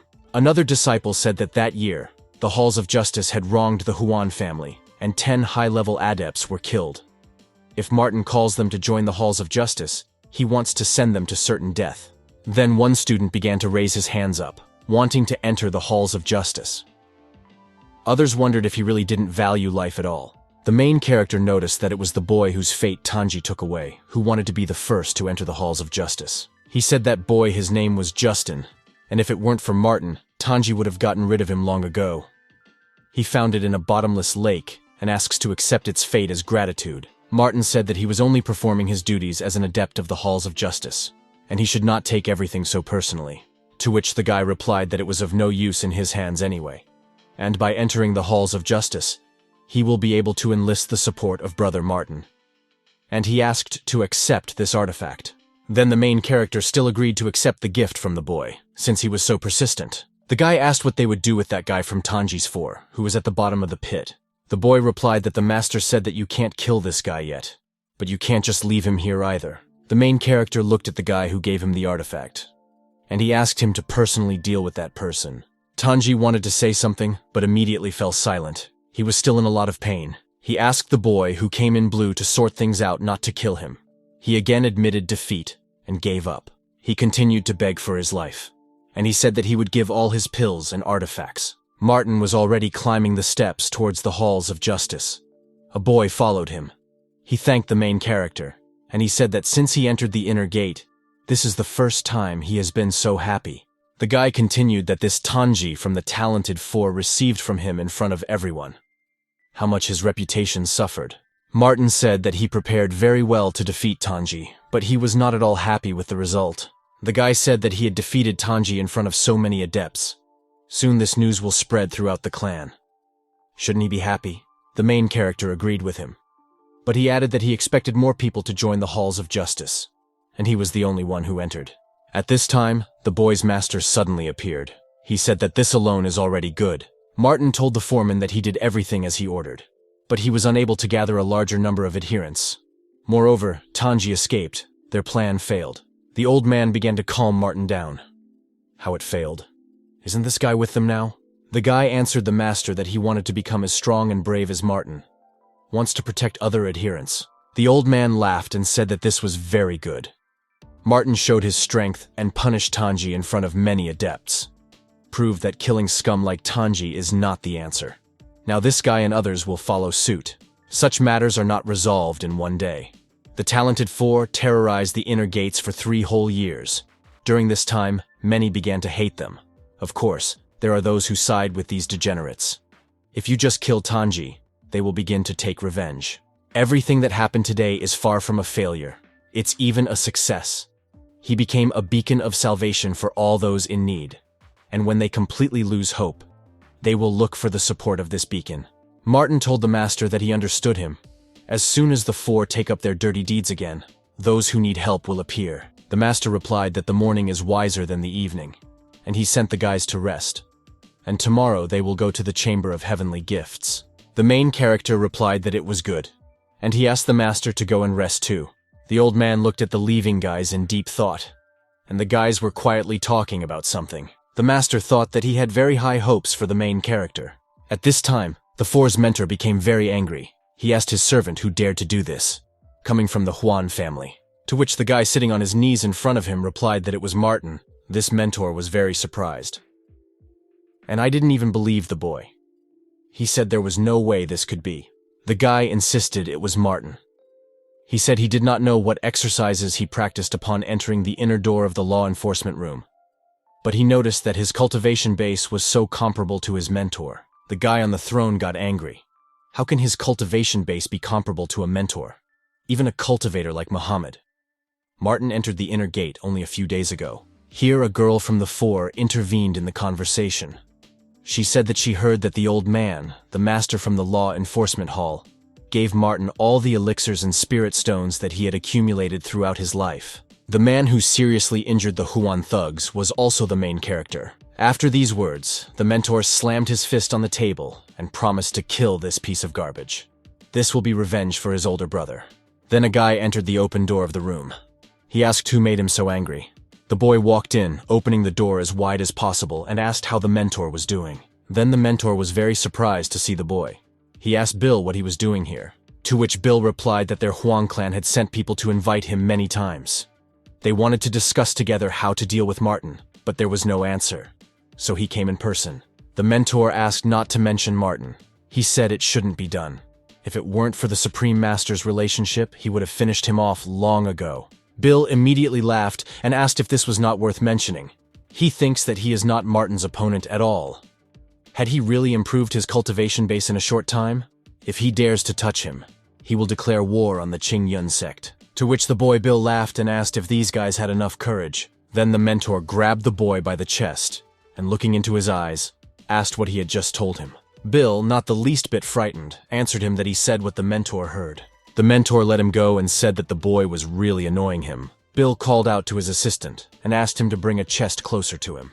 He explained that their Huang clan would provide the elixir and spirit stones for the top 4. He added that they will give whatever they want.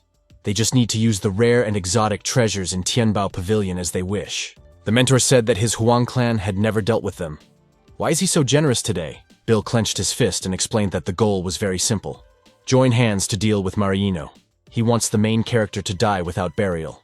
At this time, Martin was standing in the middle of an open, bright clearing. The bright sun was shining. Merida was sitting nearby enjoying the weather. The main character picked up the book and turned to the girl. He asked her what kind of book this was. The girl replied that it was an ancient sword method book. It's worth paying attention to. To which Martin said that how could it be an ancient book of the sword method if there was nothing in it? The girl explained that this luck would teach martial arts based on the user's cultivation. He first needs to enter his spiritual power to activate it. The boy put his hand on his knee, and having agreed, he asked to be allowed to try. The main character sat in the lotus position. It glowed with yellow gentle rays, and the book seemed to soar above his head. The book glowed with yellow light. A bright radiance emanated from her, like lightning. The main character could not understand what was happening. This ancient book is devouring his spiritual power.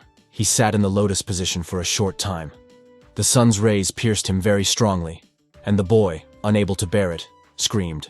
He fell exhausted to the floor, and streams of delicate white smoke came out of his body. Merida immediately approached the main character. She said that he had only reached the top class of mysterious rank martial arts. But it's not that bad. She looked at her book. And I was thinking about something. Martin asked what it was. For a moment, he felt that all of his body's spiritual power seemed to be drained. Merida replied that this is the mystery of this thing. By absorbing the user's spiritual power, it becomes a corresponding sword skill. His spiritual power was only enough to evolve into a high-ranking mysterious rank martial skill. She read the title of the book, which was called Shadowless Swordsmanship, to which the boy replied that he had never heard of this sword skill. And then he opened his eyes wide. He apparently saw something ahead. It was some man with a bandaged face. A sharp, heavy sword glowed in his hands. Martin didn't have time to understand anything. He simply fell backwards onto the ground. He asked him who he was, lying like this on the ground. And in front of him, the guy continued to stand with a sword in his hands. Merida whispered in the ear of the main character that it was he who was sitting there. And she pushed him to rush to master martial arts. He rolled his big eyes at the guy and didn't move. This was something new for him. The girl crept up to Martin and, pushing him a little, again asked him why he was distracted. Because it was time to act. The boy turned to her and asked his sister to quickly use the Pearl of Dreams. It seems he understood everything. The girl agreed. She noticed that he instantly realized the mastery of the sword without a shadow. The book describes the skills of teaching sword and shadow. He took the magic pill and glowed a bright purple color. Brilliant rays enveloped him, beckoning him along. And here in front of him are like giant boulders of stone. It was as if he was in another dimension. The no-residue sword technique that he practiced before is certainly powerful. However, it is not suitable for group attacks. Before fighting those opponents he had already defeated, he was at a disadvantage. The shadowless sword technique can compensate for the non-stop sword technique. He doesn't know if he can combine the two methods to create his own sword skills. Merida thought, when this child learns new fighting skills, he is very excited and obsessed with martial arts. Only 6 hours. What an interesting surprise the main character will bring her. And now 5 hours have already passed. The guy said no, because key connections always fail. After so much training and unsuccessful attempts, couldn't these two sword skills really fuse together? The boy continued to stand in combat readiness with a sword in his hands. It was pierced with bright yellow rays. Then he turned around, sensing something. He apparently heard some noise and flew to the ground with his back. Then he quickly rose to his feet, and he looked at the guy with a bandaged face. He noticed that the guy was moving. Moreover, the boy took his sharp sword and raised it in front of his face, apparently preparing to attack. So it was, He jumped, but there was a lot of him, as if he had been cloned. The main character realized that he had not even thought about it, that only victory can prove the correctness of his arguments. Is this really all for simulating a scene where everyone is surrounding him? If the continuous sword techniques were not combined, he might not even survive this attack. And raising his sword, the boy finally moved to attack, shouting. The guys stood watching the explosion and the bright conflagration. Plumes of smoke came from it. Martin thought that he really wanted to kill him. He sat leaning on one knee, after which he stood up and thanked the deputy. And he said that he had finally found the key to controlling these techniques. It turned out to be his own sword technique. He realized that he had finally succeeded, and he folded his hands in front of him and closed his eyes. He was pleased with his results. And Merida, in turn, approached him and asked in surprise whether this great power was his doing.